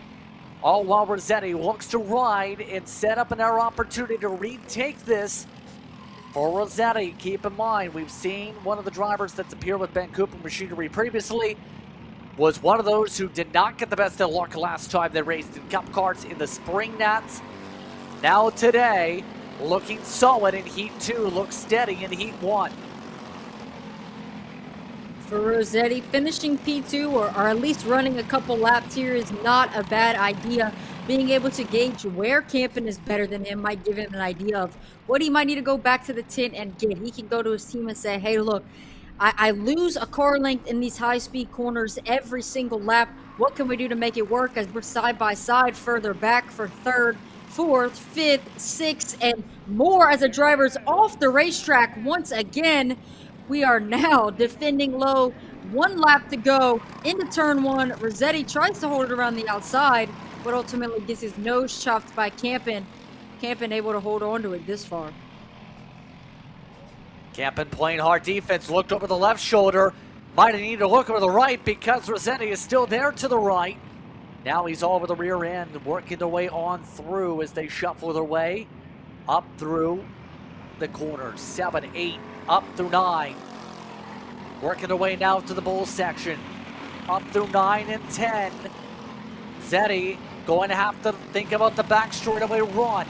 We've seen 2 passes from there today, and it all starts from this part. Rossetti got some overlap, had to lift off again. Cut through, and Diamond does not work. Side by side now with the outside for Rossetti. Campen tries to hug the preferred groove. Has the inside, slides a bit too much. Rossetti takes the crossover to the final corner. Can Campen respond? Here comes the others. It's side by side for the win, but it's Rossetti who slices his way to a victory by 55 one-thousandths of a second. What a battle there for Rossetti and Campen. A lot of back and forth action side by side, but ultimately clean racing there on the last lap. And racing hard like that in these heat races is beneficial for the two of them while they don't have pressure from third on back. Kind of able to figure out what works and what doesn't work for each of them and their setups to carry that on into the finals. So figuring out what they can take away. I imagine Campen has got a lot to take away from that turn 14 there. He knows, okay, next time I need to make sure I don't slide nearly as much so he can't get that over-under on me. And Rossetti's feeling pretty proud of that one, I would assume. So, great driving there from our first group of juniors for Heat 2. But don't get too settled down because we've got another group coming right at you here shortly as we follow these guys into the scale line.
Listening to some tunes, if you will, and some sights and sounds as our next group of drivers appears to be getting set to go here as the juniors continue on their heat racing. It's our second heat for Group B now on the docket. As we find out pretty soon who's going to get the edge here. After all, Jackson Corbett had some good opportunities to try and get a win last time, but things got dramatic, didn't they, last time through? Yeah, it was a crazy race for this group of juniors. Just a little bit ago for their Heat 1. We'll see what they take away from that one and try to do differently here as we get set for Heat 2. They're trying to get the field nice and slow to hopefully have a good go at it first time by. Corbett will lead us off with Kingston Gadori on his side. Blake Freyo in P3 and Antoine Bazinet in P4. Christopher Goulet will have to pick up the back of this field. A driver will definitely have to keep an eye on here. In my opinion, that's the best racing is when you get to drive through the field and you know you have pace to be up front. So I imagine he's planning on putting on a show for us as we head into the tram lines. Everybody trying to get each other to slow down. Let's see if we can get green this time by. And we do. Here we go. Green, green.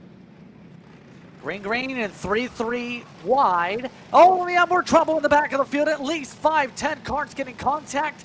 Some frustrations pop up in the back, but it's chaos for some of the others as all of a sudden, back of the field, chaotic. Front of the field, a little bit more calmer after that 3 wide initially, but it gets interesting to see who gets the edge. Corbett ready to run up in the front of the field. Jack Irwin amongst those to keep an eye on again in this one, who's still amongst those in the top 5 to start.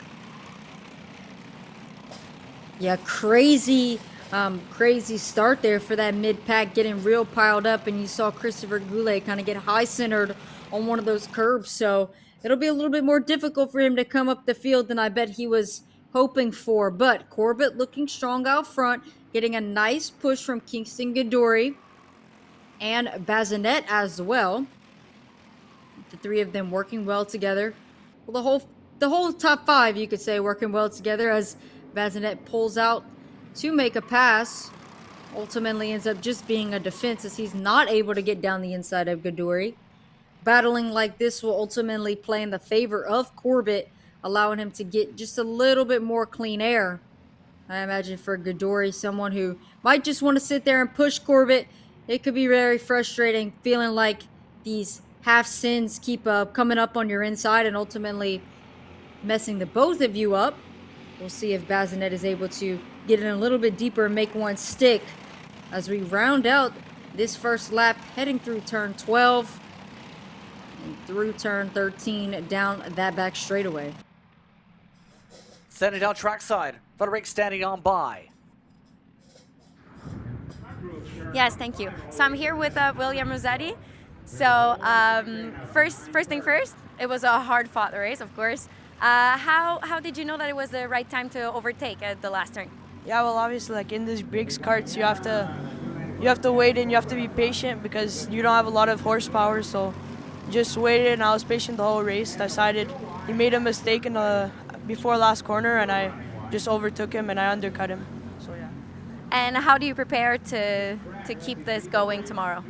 Well, obviously, just go to bed early tonight and just prepare well and lock in. Yeah. Thank you, William.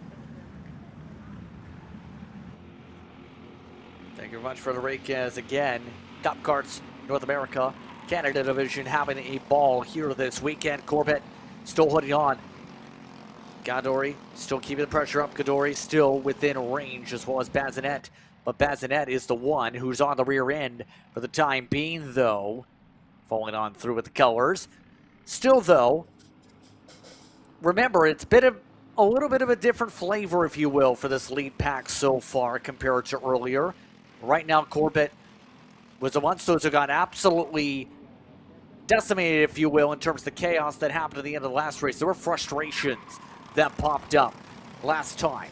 Now this time, we'll find out if there's any issues per se with that. And remember, you've got to keep your tempers underneath you over the weekend, because one of the things that was formed for the drivers coming in, there is a red card policy, which can be picked up if you aren't respectful down trackside here this weekend. It's very easy to let the emotions get a hold of you as Bazinet tries to go down on the inside of Corbett.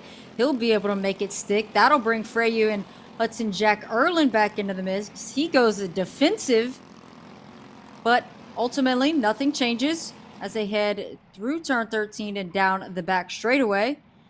You see them working together. Corbett saying, let's just work, let's just push forward. There's people on my bumper, as Blake Frazier thinks about a pass, but ultimately stays in line. The four of these drivers working well together as we crest just about halfway through this race. Hudson Jack Erlin able to go purple that time by a driver that has continuously been fast and got the short end of the stick that last time, it felt like. Not able to finish probably where he would have liked after running up front for majority of that race. So now Blake Frazier takes advantage. Oh, tries to take advantage of the mistake from Corbett and pops the curb and ultimately goes off the track. So very unfortunate there for Blake Frazier. This gives Bazinet a huge lead.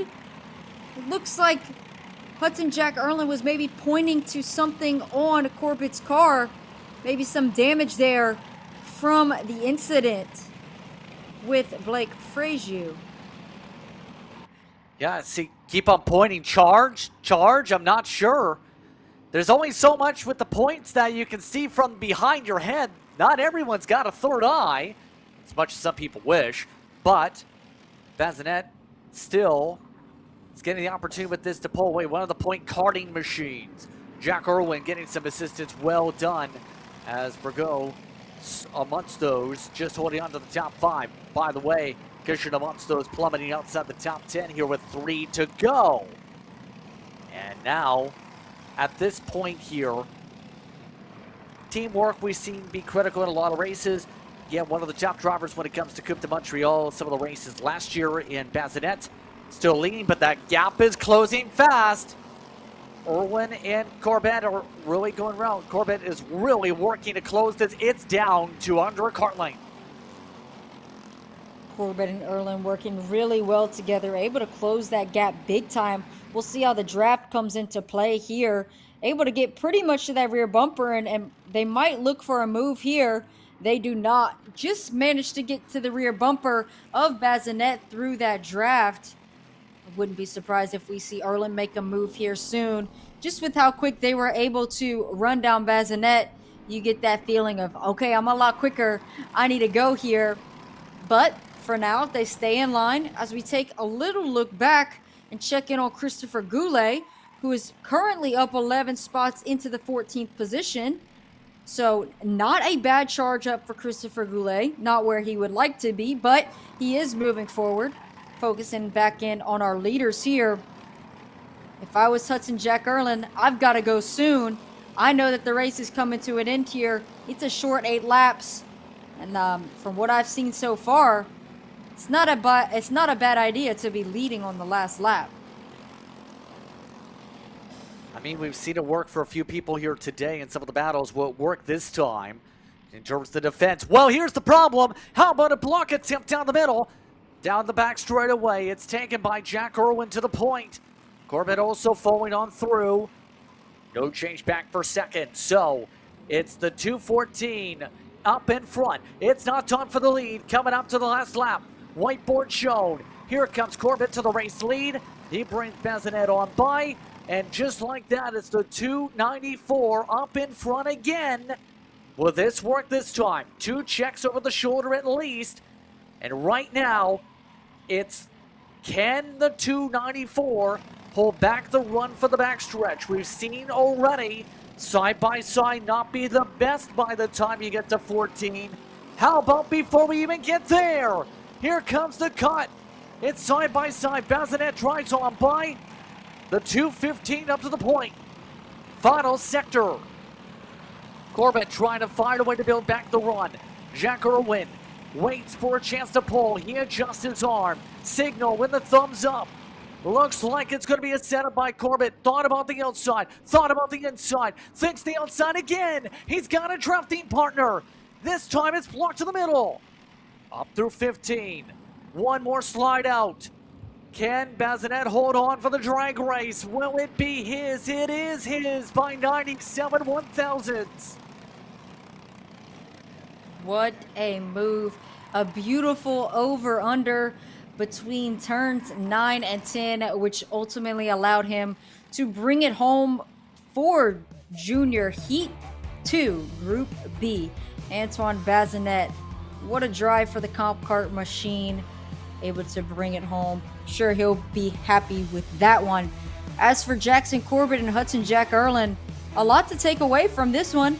A lot of great pace, and I think they now can go back to the drawing board with a few more spots that they can either get better in or that they know, okay, I'm really good here. This is where I need to defend on the last couple of laps. So, fantastic job for the three of them. As for the rest of the pack, Blake Frazier, P4, Kingston Gadori, P5, and Nathan Reddish, P6. Great driving all around for our junior drivers. Got a little bit dicey there for a little bit, but for now, great attempt. Great drive there for all of our junior drivers, and we'll be back here shortly with senior medium.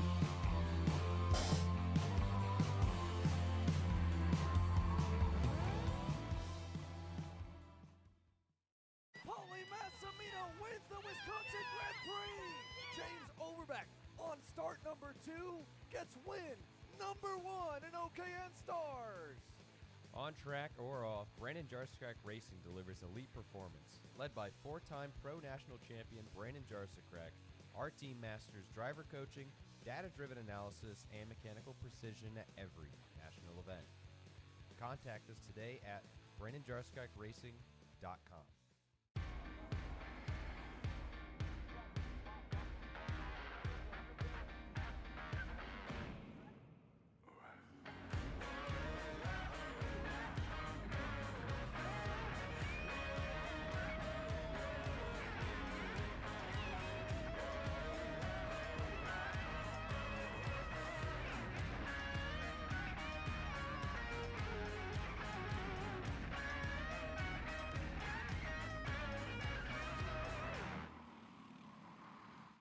Macron Motorsports builds champions every day, drivers who won on the world stage. The Tillotson T4 Series is pure spec racing. Same engine, same chassis. When you win, it's because you were the best that day. Your edge is not the kart. It's the setup, the strategy, and the race team. With our Arrive and Drive program, you simply bring your gear, we provide the equipment and the championship-winning support to every event. Stop wrenching, start racing. Your path to the T4 Nations Cup in Spain starts with us. For more information, contact us at macronmotorsports.net.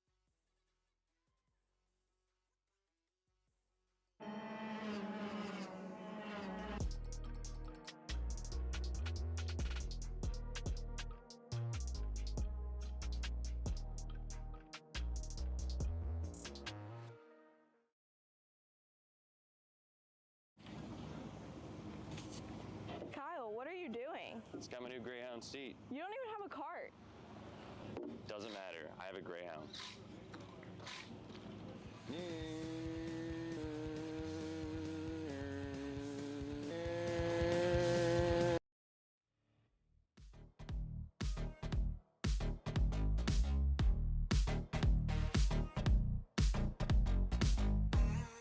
As you can see, our next grouping of drivers is ready to go. We're already past our first two heats.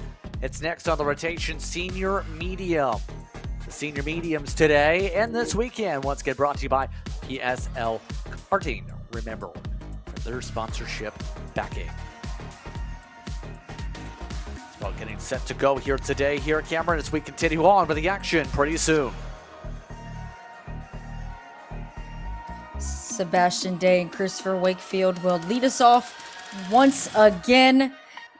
Deja vu between the two of them, senior light and senior medium.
didn't see my team won. I didn't see it, no.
in the hairpin and ultimately getting into the back bumper there.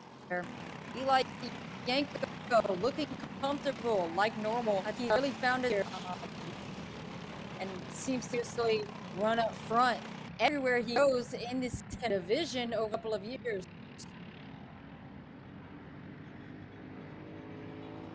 Yep, right now, this entire group just starting to splinter out a little bit, if you will. Right now, for Pepin, difficulties there to be able to close this gap up as Gobel tries to work hard.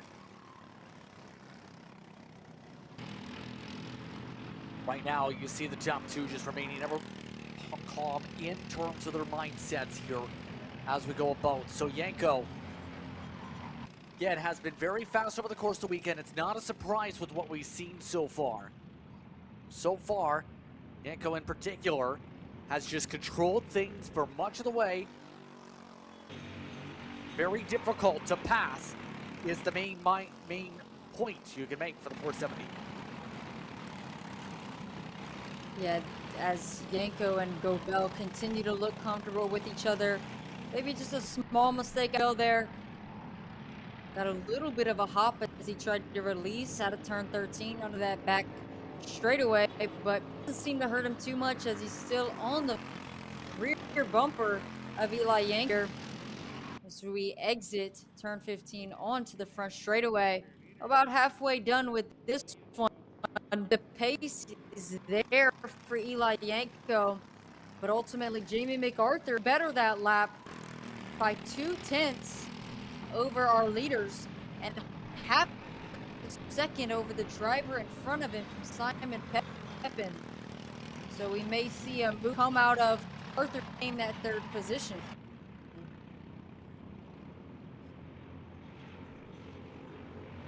Now eventually we're going to see that movement right now. Everybody just in themselves in terms of packs. But as we come up to what's going to be 3 laps to go this upcoming time by, now we'll find out how well Pippin and company go. MacArthur, you see, is on the bumper for the time being in that second pack. Right now, they're averaging a pace, give or take, 106.3. Some of the personal bests are in that pack as quick as 105.8 for the moment. As they start to shuffle, change for third. There you see MacArthur and Pepin, third position, something that we figured was coming here soon, how much pace he has. And then we look a bit further back to Sylvain Colombi, who is ultimately able to go purple that lap. So our drivers all the way down to the 6th position are still picking up pace here for this race while we have about 3 laps to go. We'll see if MacArthur and Pepin can work together to try to reel back in our 2 leaders.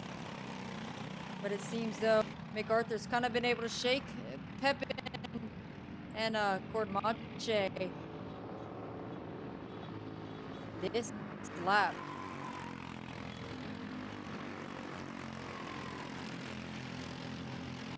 Yep, right now, here we go. This is 2 laps to go. Should be getting right up to the point where we're going to see the battles really start to break out here. Right now, Gobel going right. Here we got alongside for a moment through 2 and 3. Has to wait for sure though, as Yanko again continues to plant up in front. No moves yet.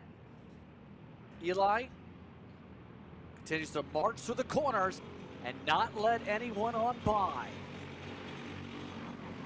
Yeah, a little mistake there out of him. We saw him pop the curb. Something unlike Eli. Pretty calm, collected.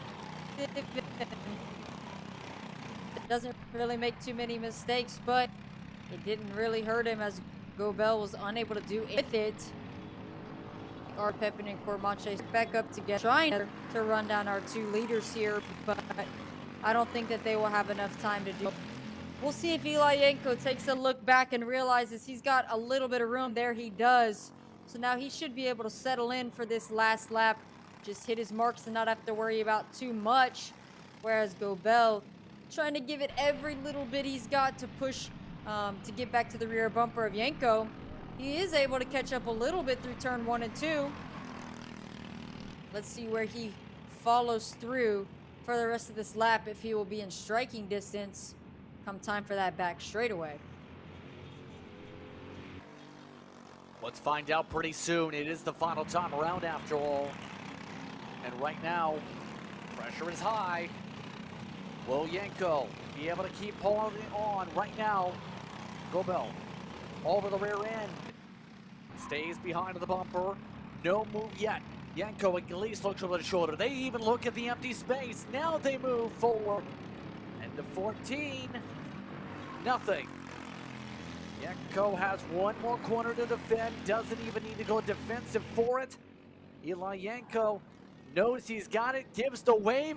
And then leads to an ear side by side. It's the 470 on top. Gobel and MacArthur round out the top 3 as Pepin rides in 4th.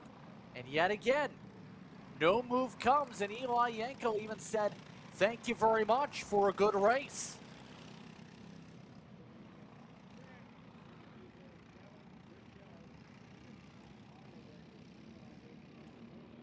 Yeah, really solid drive there for our Legends drivers.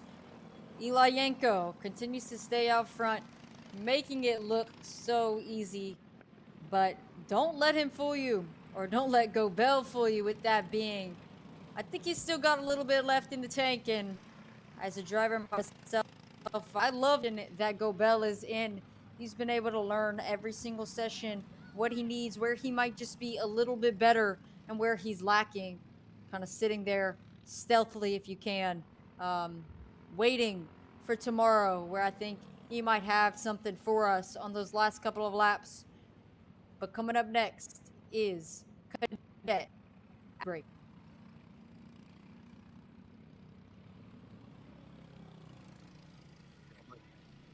For coverage coming up. You're watching Kart Chaser here from Quebec.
Hey, what's up, Caleb?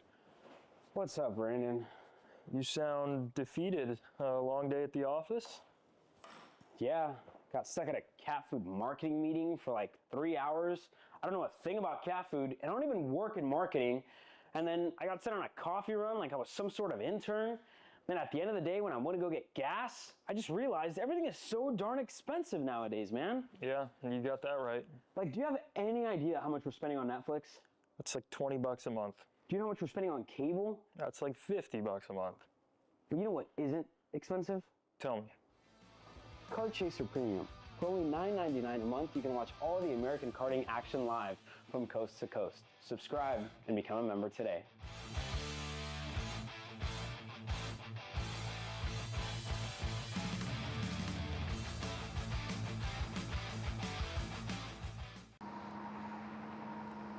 Cat food marketing.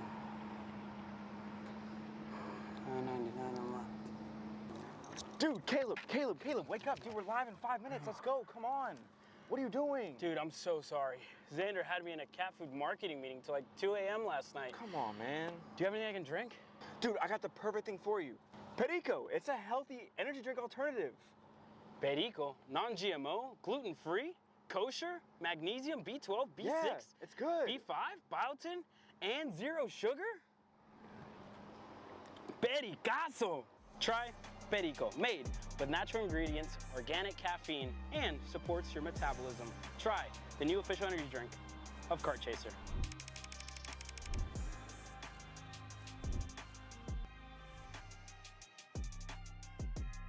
Paulie Massimino wins the Wisconsin. Here we go. Our next group is ready to roll. ISM Kart Sports backs this series. The cadets, if you will. And the youngsters, last race, you had Mateo Romeo go from 7th to 1st in the span of a few laps with the wildness that happened last time out.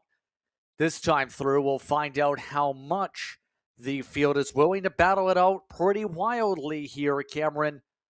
This has been an interesting day for them so far. Let's find out what's going to be in store for them. Yeah, a group that struggled a little bit to get this start going, and ultimately we had our front two drivers moved back to row 6 position. Let's see if they were able to learn from that heat race. Still don't think enough. They need to slow down more. Yellow flag in the air once again. See if these drivers can get it yet another time. So they'll go around, get another shot at it.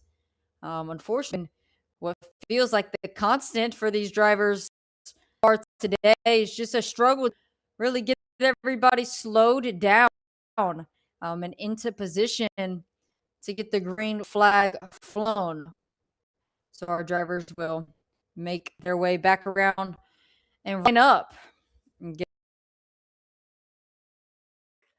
try and find a way anyway to get themselves to the point here. Indeed, again, Zachary Lozier going to be an interesting one again to keep an eye on. Had the short run. Long run's going to be the huge thing in this field here today for that Ben Cooper machine. Keep in mind Nathan Stockwell up there. You also have Sukas up in the top 4.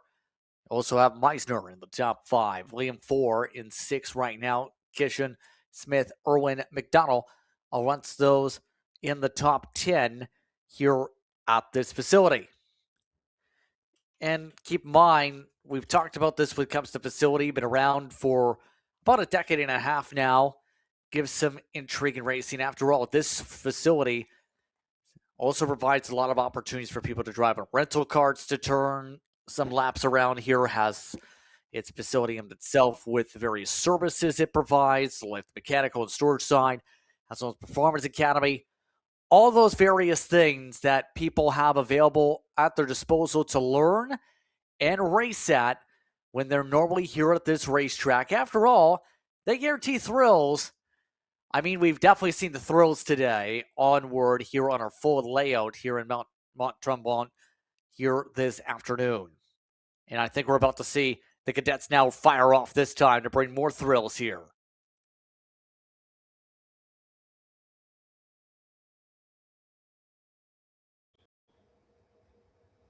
Has cadet drivers another opportunity to go green here. Still asking to be slowed down a little bit more. Let's see. Green flag is flown. So this time able to open up all the way into turn 1. And a few spinners there towards the back of the pack. Ultimately, they're able to continue to go. As Mateo carries us off in. Yeah, there's bumpers all over the track right now from some of the contact. And it looks like scrambling is on for at least one of the competitors as a result for the carnage. So, all that's about everyone else making their way to the front of the field. Mayo this time with no launch issues. Is able to pull off and away a little bit here. Zachary Lozier lost a couple spots off that initial jump here with the way things were sorted. But everybody else now looking to shuffle for second. Signals go. Let's go, say some of the others. That closing up 4, who did not lose too many spots off the rip here. In fact, picked up a couple off the jump of the opening lap. And it's going to be interesting in particular how Stockwell does, because we've seen in some races Nathan Stockwell's popped up his name at least. He's been competitive, and that's why he's going for second.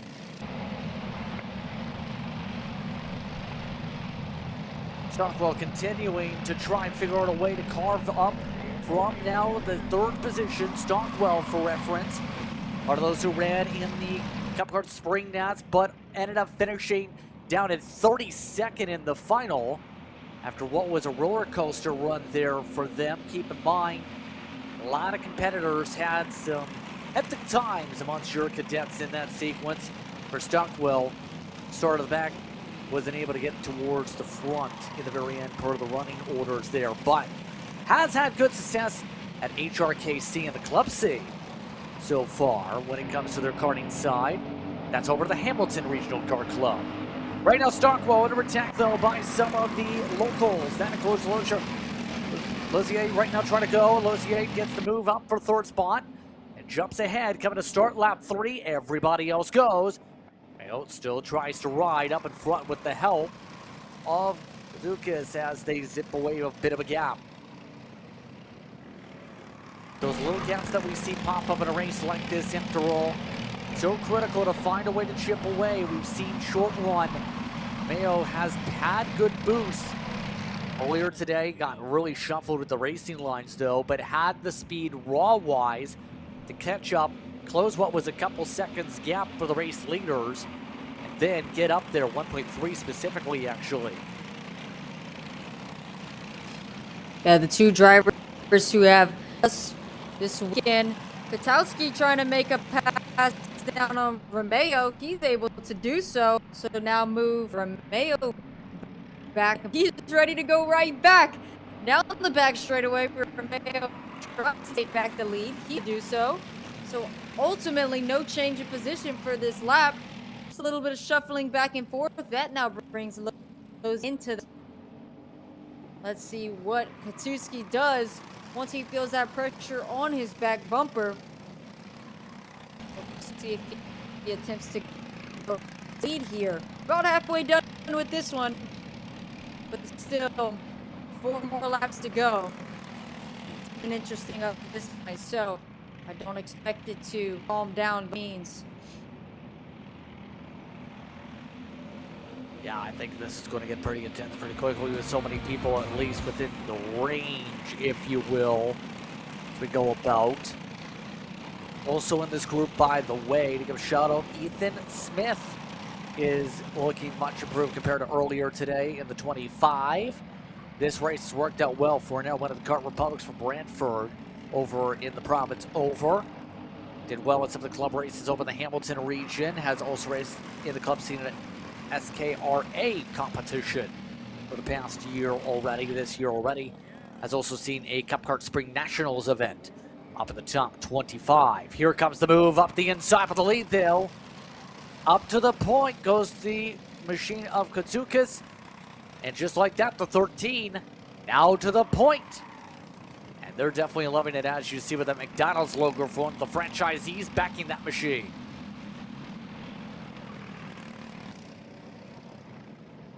Katsukas feeling pretty cocky here. He wants to lead this time, bringing Lozier with him, and ultimately shuffling Romeo back even further than the 3rd position. Romeo all the way to the 5th position now. So he gets shuffled back. Katsukas now leading this race. If you like, but now Lowe's wants to lead. He's going to go down the inside of the back straightaway, and he'll take a lead, move up to the top spot. But driver, I think we need to look out for is Liam 4. He was purple, but now Ethan Smith goes purple that time by as our drivers go side. Here we go with the argy-bargy as Can 4 make their way on through amongst this mess. 3 wide doesn't work out well there as 4 gets shuffled back to his namesake to 4th. And everybody working hard to the point where Ford says, what are we doing? I'd like to try and work calmly here. Everybody else in a line now behind him. Fourth on back, coming to 2 laps to go this time. Right now, Lozier looking for a reset after leading last time. Now they all work their way through as Stockwell up at the front as they continue to see the squabble. Here comes the run. Kazukis again to the inside. Romeo's been dropped back all the way down to the battle for 4th position. Coming to 2 to go.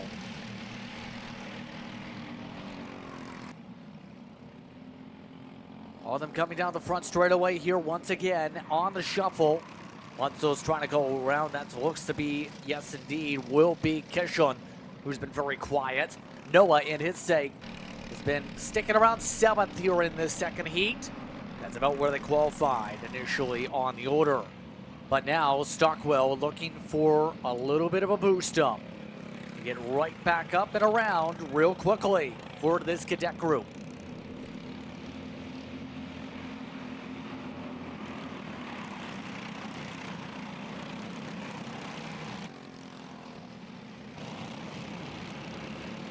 Might be a little bit better. Looks like he might be looking for a move here soon as well, as he takes a quick look back, sees that there's some help coming to his rear bumper. Let's see if he tries to make a move. No, but Romeo thinks about it. He'll slot back into line. So we head down to the front straightaway as one driver comes into the pits a little bit early. Kazukis takes us all the way down to the bottom line here for 1 lap to go. Stockwell still follows in line, side by side. We'll see if anybody tries to make a move happen on this last lap here. We'll go for it first right now. Dukas currently holds on for now, but Stockwell's going for the run. Side by side with the squeeze. There goes the 13 kick back. Here comes Lozier on the outside. Working the way to the bowl section. They rumble the way through. Coming up through 11 and 12. Lozier is there for a chance. Look who's there again. It's Romeo going for second. He gets a lone side. This is exactly what Stockwell wants to see. Oh, look at the recovery for Kazukas though. Gets a push now, pushes Romeo up to second. Will the 93 get there? To the outside, cutting for the inside. Block off by Stockwell. Now in the grass for a moment for Romeo. It is Romeo who does get it. How did he do that by 5/1000ths? Around the outside, even dropping a tire in the grass there, and still able to pull it off. Romeo, what a drive on the last lap. Now for the second heat race in a row, able to pull it out. What a race from our cadet drivers as Mateo Romeo brings it home. Nathan Stockwell, P2. Max Katuskis, P3. Zachary Lozier, P4. And Ethan Smith will round out your top 5. Still more to come as we're about to take on the biggest class of the event for their 2 heat races. Senior Light coming at you.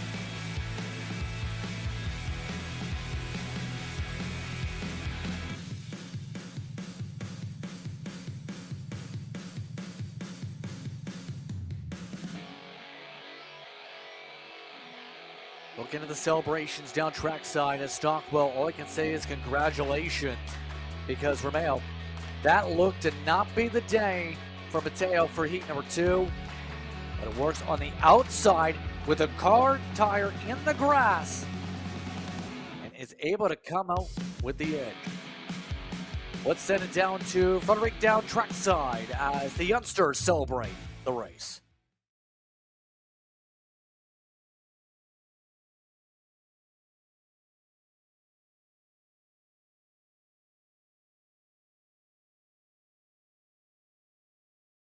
Tomorrow, how are you preparing for tomorrow? Yes, we are. Are you ready? Yes, we are. Perfect. You go.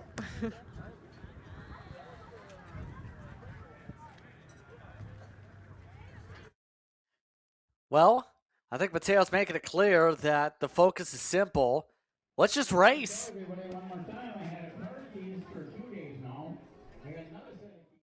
And with that in mind, 2 more heats to go on the day.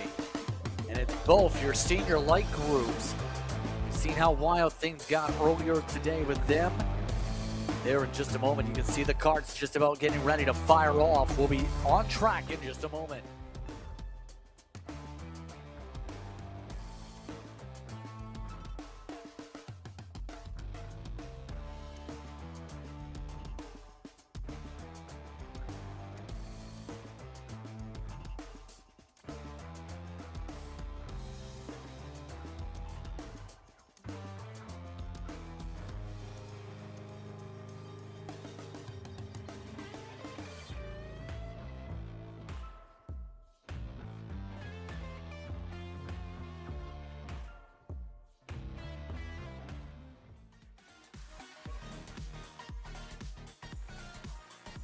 It's time to party, if you will, because it's time for our penultimate race of the day.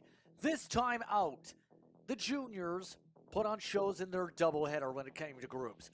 But it's time for Senior Light, brought to you by Point Karting, to put on their show here today. So the drivers are getting all set to go. As you see, some of the drivers are focused on one mindset. How are they going to fare out against Christopher Wakefield and Sebastian Day, who earlier in the medium were looking steady? But Jaden Hundell will start in front of Soberin up towards the front of the field. Some of the air karts to keep an eye on. Burlef going to be starting off in 16th or so. Also, Tower Rosier will be starting down in 18th position amongst some of the drivers that are going to have to make up some ground. Zachary Lavoie also, and you could throw in Ben Lawrence in the 348 amongst those on the start also. Amongst the many that are looking to get things rolling here today. This entire field getting ready to double up and getting ready to fly. It's Group A for your penultimate race of the day. Who gets it done in light is everybody's question. So all slow up for the front straightaway. Wakefield, well in control. Here we go. Green flag is out. We're underway. And he immediately covers off the inside. Able to get to the outside for a moment as everyone else goes 2 by 2. Wakefield able to get back to the lead. This time, Hundell able to get the jump over Sebastian Day. So now we'll see how Wakefield and Hundell are able to work together as we round out this first lap here. We have gotten some reports that there is some very, very light sprinkling happening there in Quebec. So definitely something for the drivers to pay attention to if they start to see some heavier drizzles on their visor there. The track could change over time, but for now, the rain is not nearly heavy enough and has stopped for now. Which will ultimately not affect the track as we know it. Christopher Wakefield still leading us away. This time, Hundell in second, Day in third. We'll say to that, the wind's picked up at the very least here, Ring. You can see some of the flags twirling as the change for the race lead brings a new driver to the point. And Hundell, how much will the wind factor in for these karts now as we close out the day? Hundell ready to get to the lead there. Ready to make something happen early on. He said, you guys have led too much. And between senior light and senior medium, we got to switch this up here. So he shoves Wakefield and Day to second and third as he makes his way through turn 12 and down the back straightaway in turn 13, where there is a pretty large tailwind heading down this back straightaway here, which shouldn't affect draft too much. Wakefield seems content with pushing, but as they enter onto this front straightaway, now we have a headwind. This is where draft will come into play, especially being able to stay tucked behind the driver in front of you. As we go side by side here, the number 67 of Arnold Saburian tries to make a move on Day. He gets through, move him up to third. That creates a little bit of cushion behind Wakefield. Yeah, they're all getting to a bit of a hornet's nest, if you will, as they battle it out. Keep in mind, though, that wind we're hearing is not like, okay, it's like a hurricane out there in terms of it's going to be constant, it's going to stay the same. No, the wind keeps blowing hard, dying off, blowing hard, dying off, kind of making it very unpredictable where some of the runs are. Take right here. Good opportunity with the wind when it is blowing, with it being a tailwind, that they might be able to build up some runs here.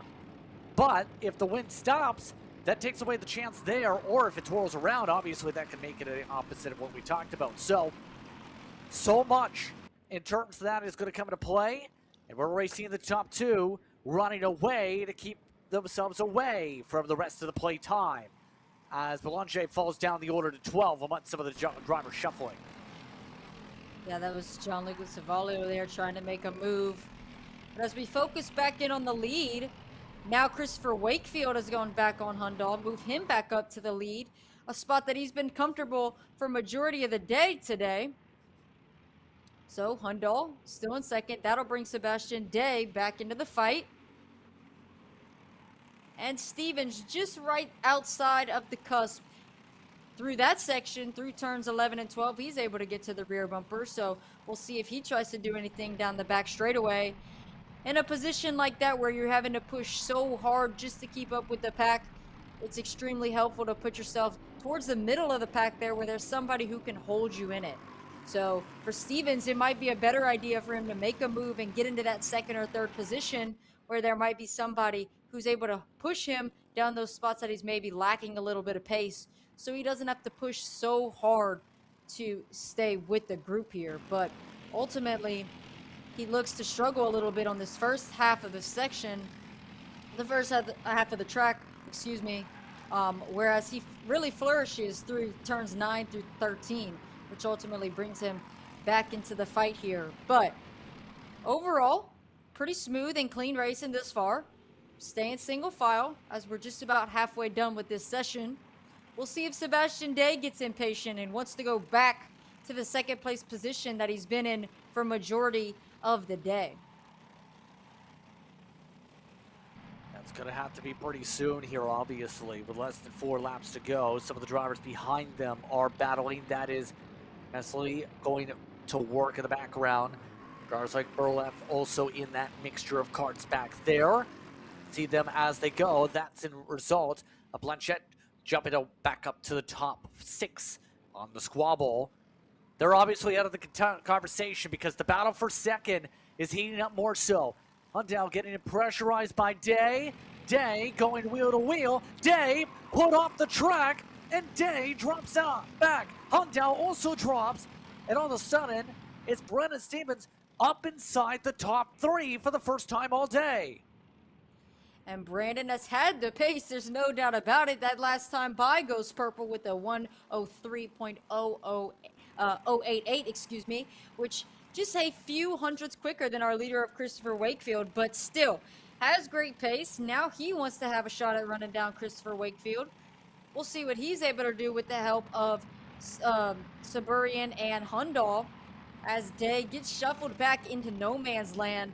Without some battling here, it might be hard for Day to get back to this lead pack with only 2 or so laps to go.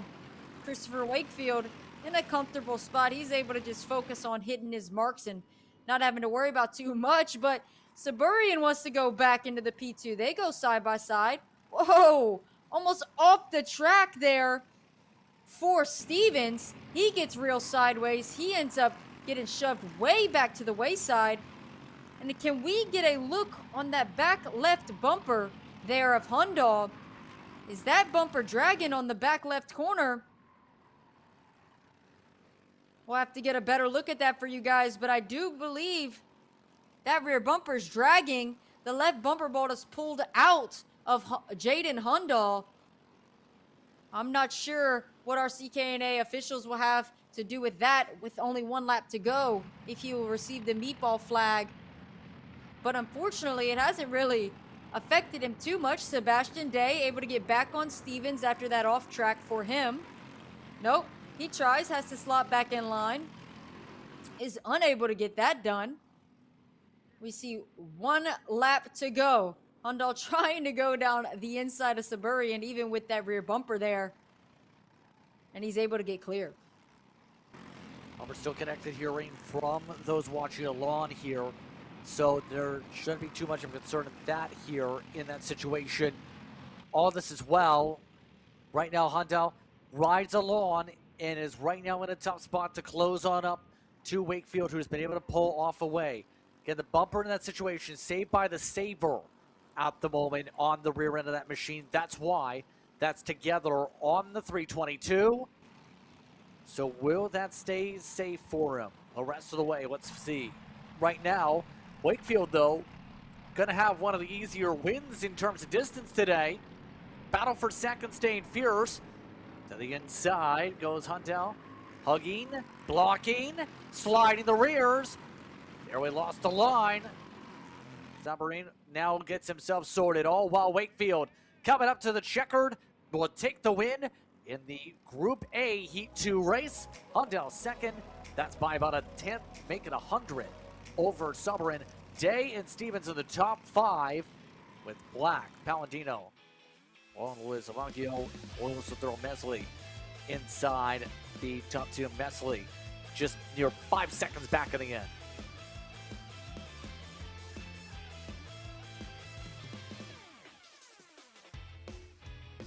So, Cameron, on that note here, that was pretty wild in some of the battling here, but Wakefield getting one of the largest wins of the day. Thoughts on that take? Yeah, just unfortunate for some of those drivers a little bit further back. Just seem to get a little bit too impatient and take moves that might not have been needed, or the aggressive level might not have been needed per se. Obviously, this rounds out our heat races for this group for the weekend, and so they've just got to warm up tomorrow, and then it's on to the finals. So taking super risky moves like that while you're inside of the top 5 could ultimately really hurt your start for tomorrow, and I think we might see that for a few of our drivers. But great drive for Christopher Wakefield and company, and Hundal able to bring it home, limping that bumper along with the bumper saver. So my apologies on that one, but that's why we run those bumper savers. So great job there. But you could see the bolts came out of the bracket, although the rear bumper bolt itself holding it to the frame is still there. So able to limp that one back home without causing any trouble. We'll talk to him down in the pit lane.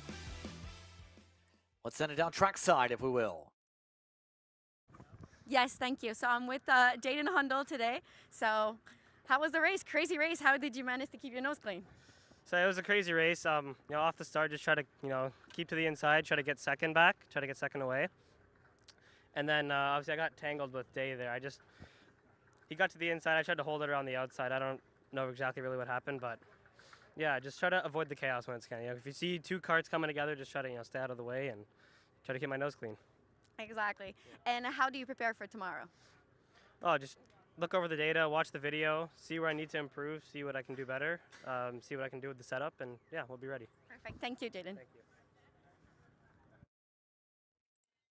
Jaden Hundal having time to speak with us there as 1 to go signal for our final race of the day. Are you ready to battle for one more race? We hope you've been enjoying today's action so far here on Kart Chaser. Reminder for those watching along, we hope you stay tuned for tomorrow because that's when the finals will be for 18 laps apiece. But we have 8 more laps to go in terms of racing action as the drivers look to see where they'll shuffle, whether they'll be in the B final or the A final, at least secured for this rotation. So with that being in mind, obviously the pressure going to be high to make sure there's no more troubles here. The field looks to be all set to go here, Cameron, for one final time.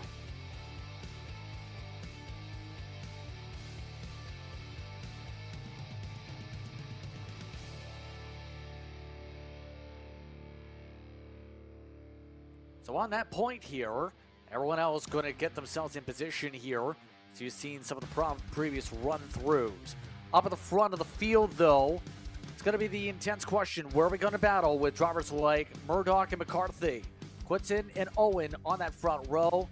But remember, last time out, it was Miskovsky that put up the checker flag. Going to be starting third with Alex Murphy. You also have Rennie and Capolongo in the top 6 amongst the Heat to be grid.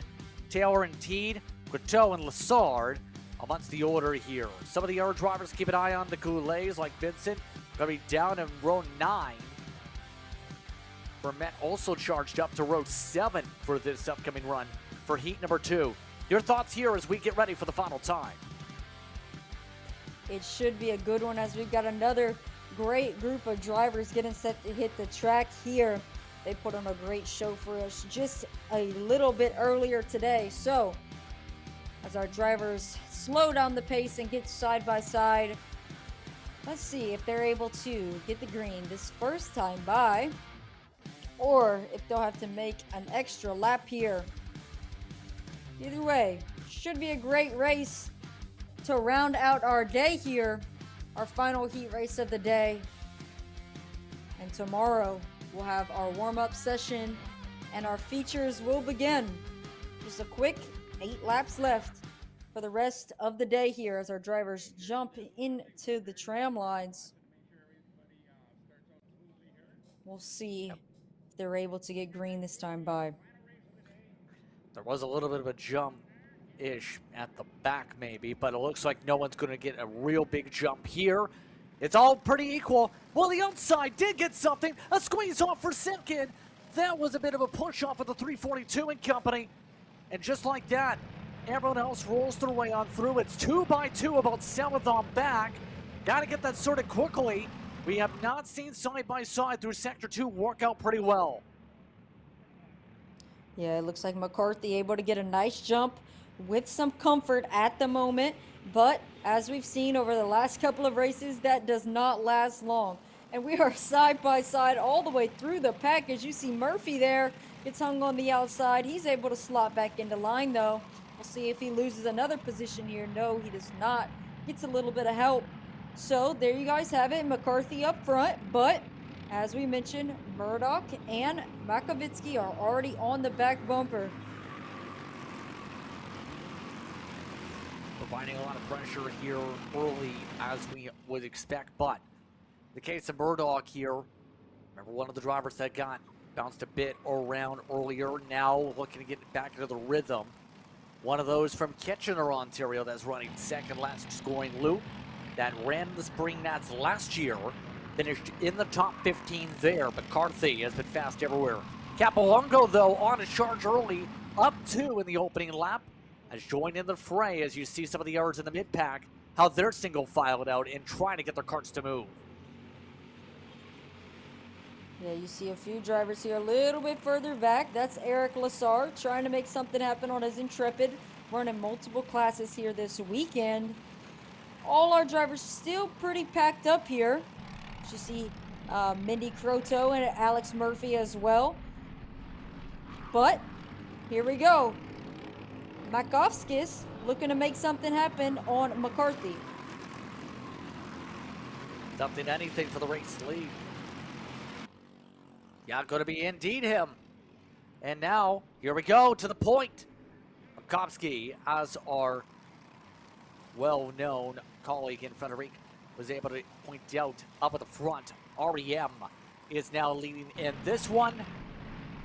But now, yeah, Murdoch right in the wing. So, next up though, you got incidents. We got trouble with one kart destroying some of the dirt, and one having to turn it on around. The 731 absolutely decimated as a result of that slide, and that's going to be, again, one of those sequences where some chaos reigns in the back. For Adam Goulet, it was not good starting position. It ends up being bad starting in position for tomorrow, likely.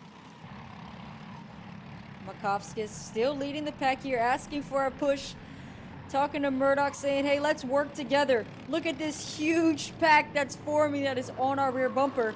Anybody inside of this top 15 can win the race at this point, especially with the carnage that we've seen happen. As McCarthy ready to take back over that second position, he'll go on the inside of Murdoch, and he will bring Capolongo with him. Let's see, can Capolongo, he cannot go with him. He'll have to slot back into the fourth position. Makovskis will take a look back here in a second and realize that, oh, okay, that's not who was there a few corners ago. Now, let's see if McCarthy will work with him. You didn't happen to notice that he signaled like conductor blowing the choo-choo train, didn't you? He kind of wants the choo-choo train to happen. Yeah, but especially when there's a big field like that, you want to be in the lead. You never know what could happen here. And McCarthy feels that he wants the lead. He does not want all the pressure on his back bumper. Being in the lead allows you to have an opportunity to walk away here. If second, third, fourth start battling super hard and bringing that whole pack into the fight, it's very possible that McCarthy would be able to pull away here. He knows that. He takes back the lead, but we're still bottled up. Capolongo thinks about a pass. He slots back into line. And we're about halfway done with this race. We've still got 4 laps to go. Yeah, this is towards the end of the day. Less than 5 minutes of racing to go on today's schedule, as that will get us towards the end of on-track activities. But the activity going to be very active in a moment. This lead group stretches as far back as Courteau down to the 9th position right now as we turn things down. But it's Makovsky riding on, looking for if there's a chance for 12 this time. No, not through 12, not through 13, obviously, either in that result. There is side-by-side for the battle behind. Chan and Lassard again not done. As McCarthy will go down to defend. I'm not sure if he really needed to do that, but he goes for it. Capolongo able to pick up a few spots from it. He was the only driver who went down low with him and one up onto the sidebod. That was Murphy. He ends up getting shuffled back from that as we're still side by side with 3 laps to go. McCarthy keeping everyone stacked up behind him, hoping that that'll cause some sort of battling and allow him to pull away just a little bit. But Makovitsky's still holding on. And Capolongo there with him. The two of them are still linked up. We have a small buffer to Rainey behind him, but not very far. He'll be back in this fight by the time we get to the back straightaway here.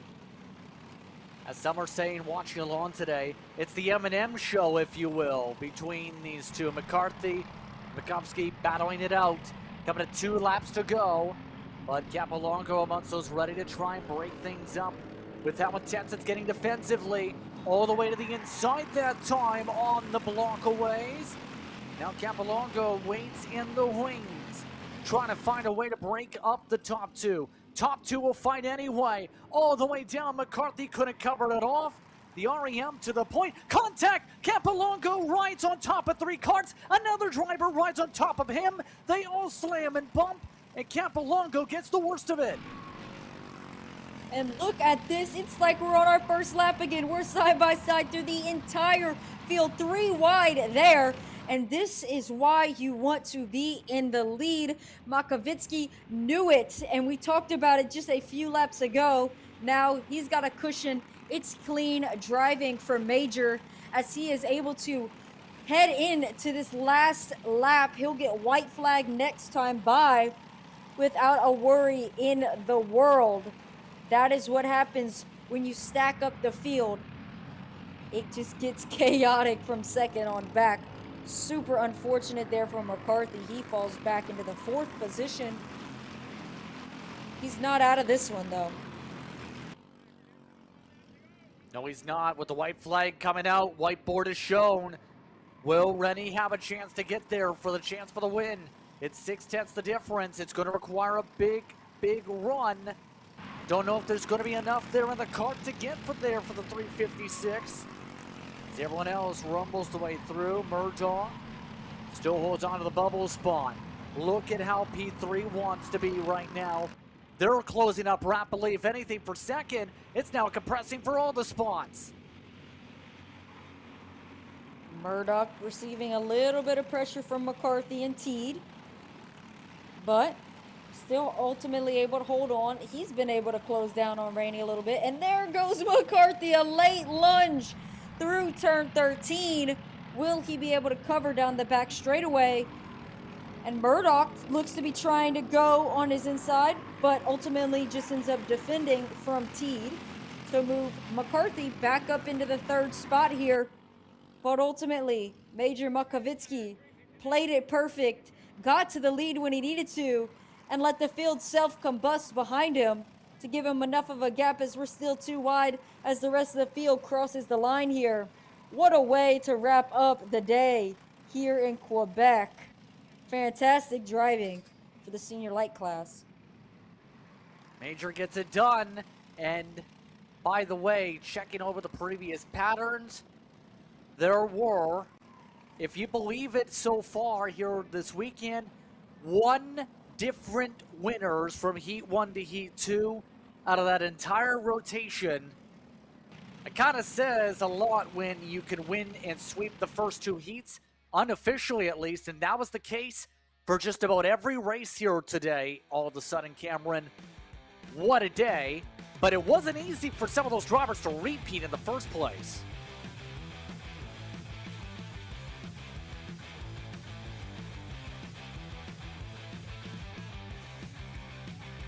We're now seeing some of the other drivers on the lineup, by the way. Rennie, McCarthy, Murdoch, and Teed were in the top 5. Some of the notables, Murphy, along with Capilongo. Some of those who got shuffled, Minnie Croteau jumped forward. Rest of the grid rolling through on your screens. Your biggest mover this race was Dylan Coleman, but he was +9 and 26th.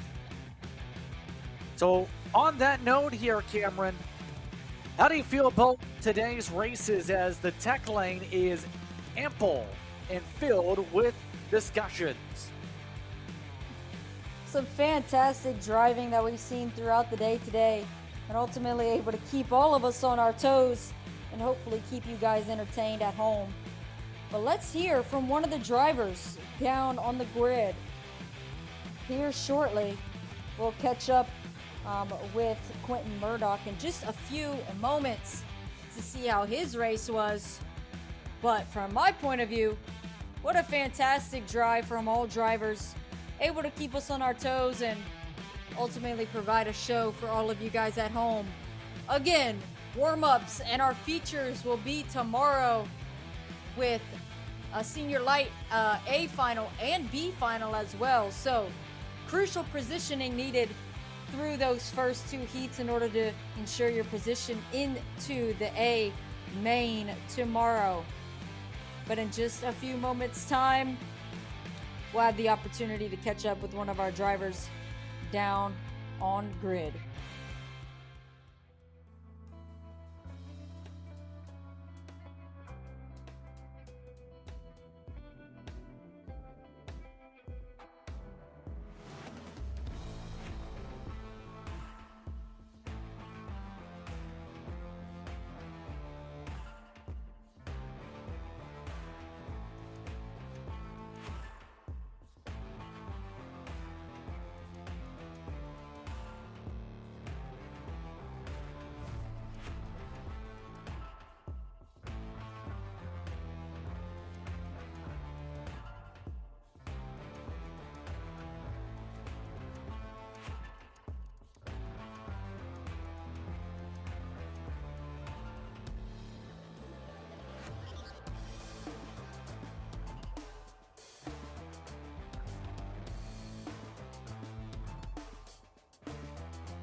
So hi, I'm with Quinton Murdoch, and everything was great. I think it was a great race. So we want to know, when they got piled up back there, how did you feel? A little scared, but at the end of the day, we made it work. I mean, once I landed, I saw it still in third. I was like, okay, got to go, right? And how are you prepping for tomorrow? I mean, we're in a good spot for tomorrow, so I think we're just going to keep ourselves tight and good to go. I don't think we're going to change a whole lot. Perfect. Thank you very much.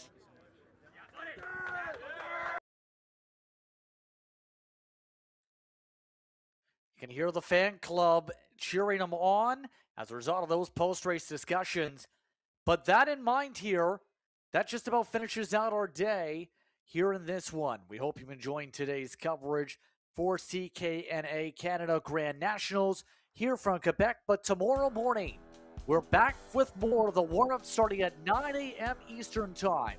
For all the drivers will prepare, starting with the juniors and senior lights for the B final grid. They will have the kickoff. They'll have the end for the A final order on the warm-up schedule. And then the finales, the finals, if you will. We'll see the cadets, senior, mediums, and masters all have their own individual races. Everybody will be racing 18 laps for your distances for your main features. Those races start approximately 10:25 for your B finals. But on that note, it's just about time to say goodbye. For everyone here at Kart Chaser, for Cameron Reed, I'm Justin Prince saying so long. Enjoy the rest of your evening. And don't forget as well, for Frederick down trackside here this weekend, it's time to say goodnight. We'll see you tomorrow morning as we go to Finals Day on Sunday. This broadcast is the sole property of Kart Chaser Group, LLC. Any rebroadcast, reproduction, or other use of the images, audio, or accounts of this event, in whole or in part, without the express written consent of Kart Chaser Group, LLC is strictly prohibited. Thanks for watching.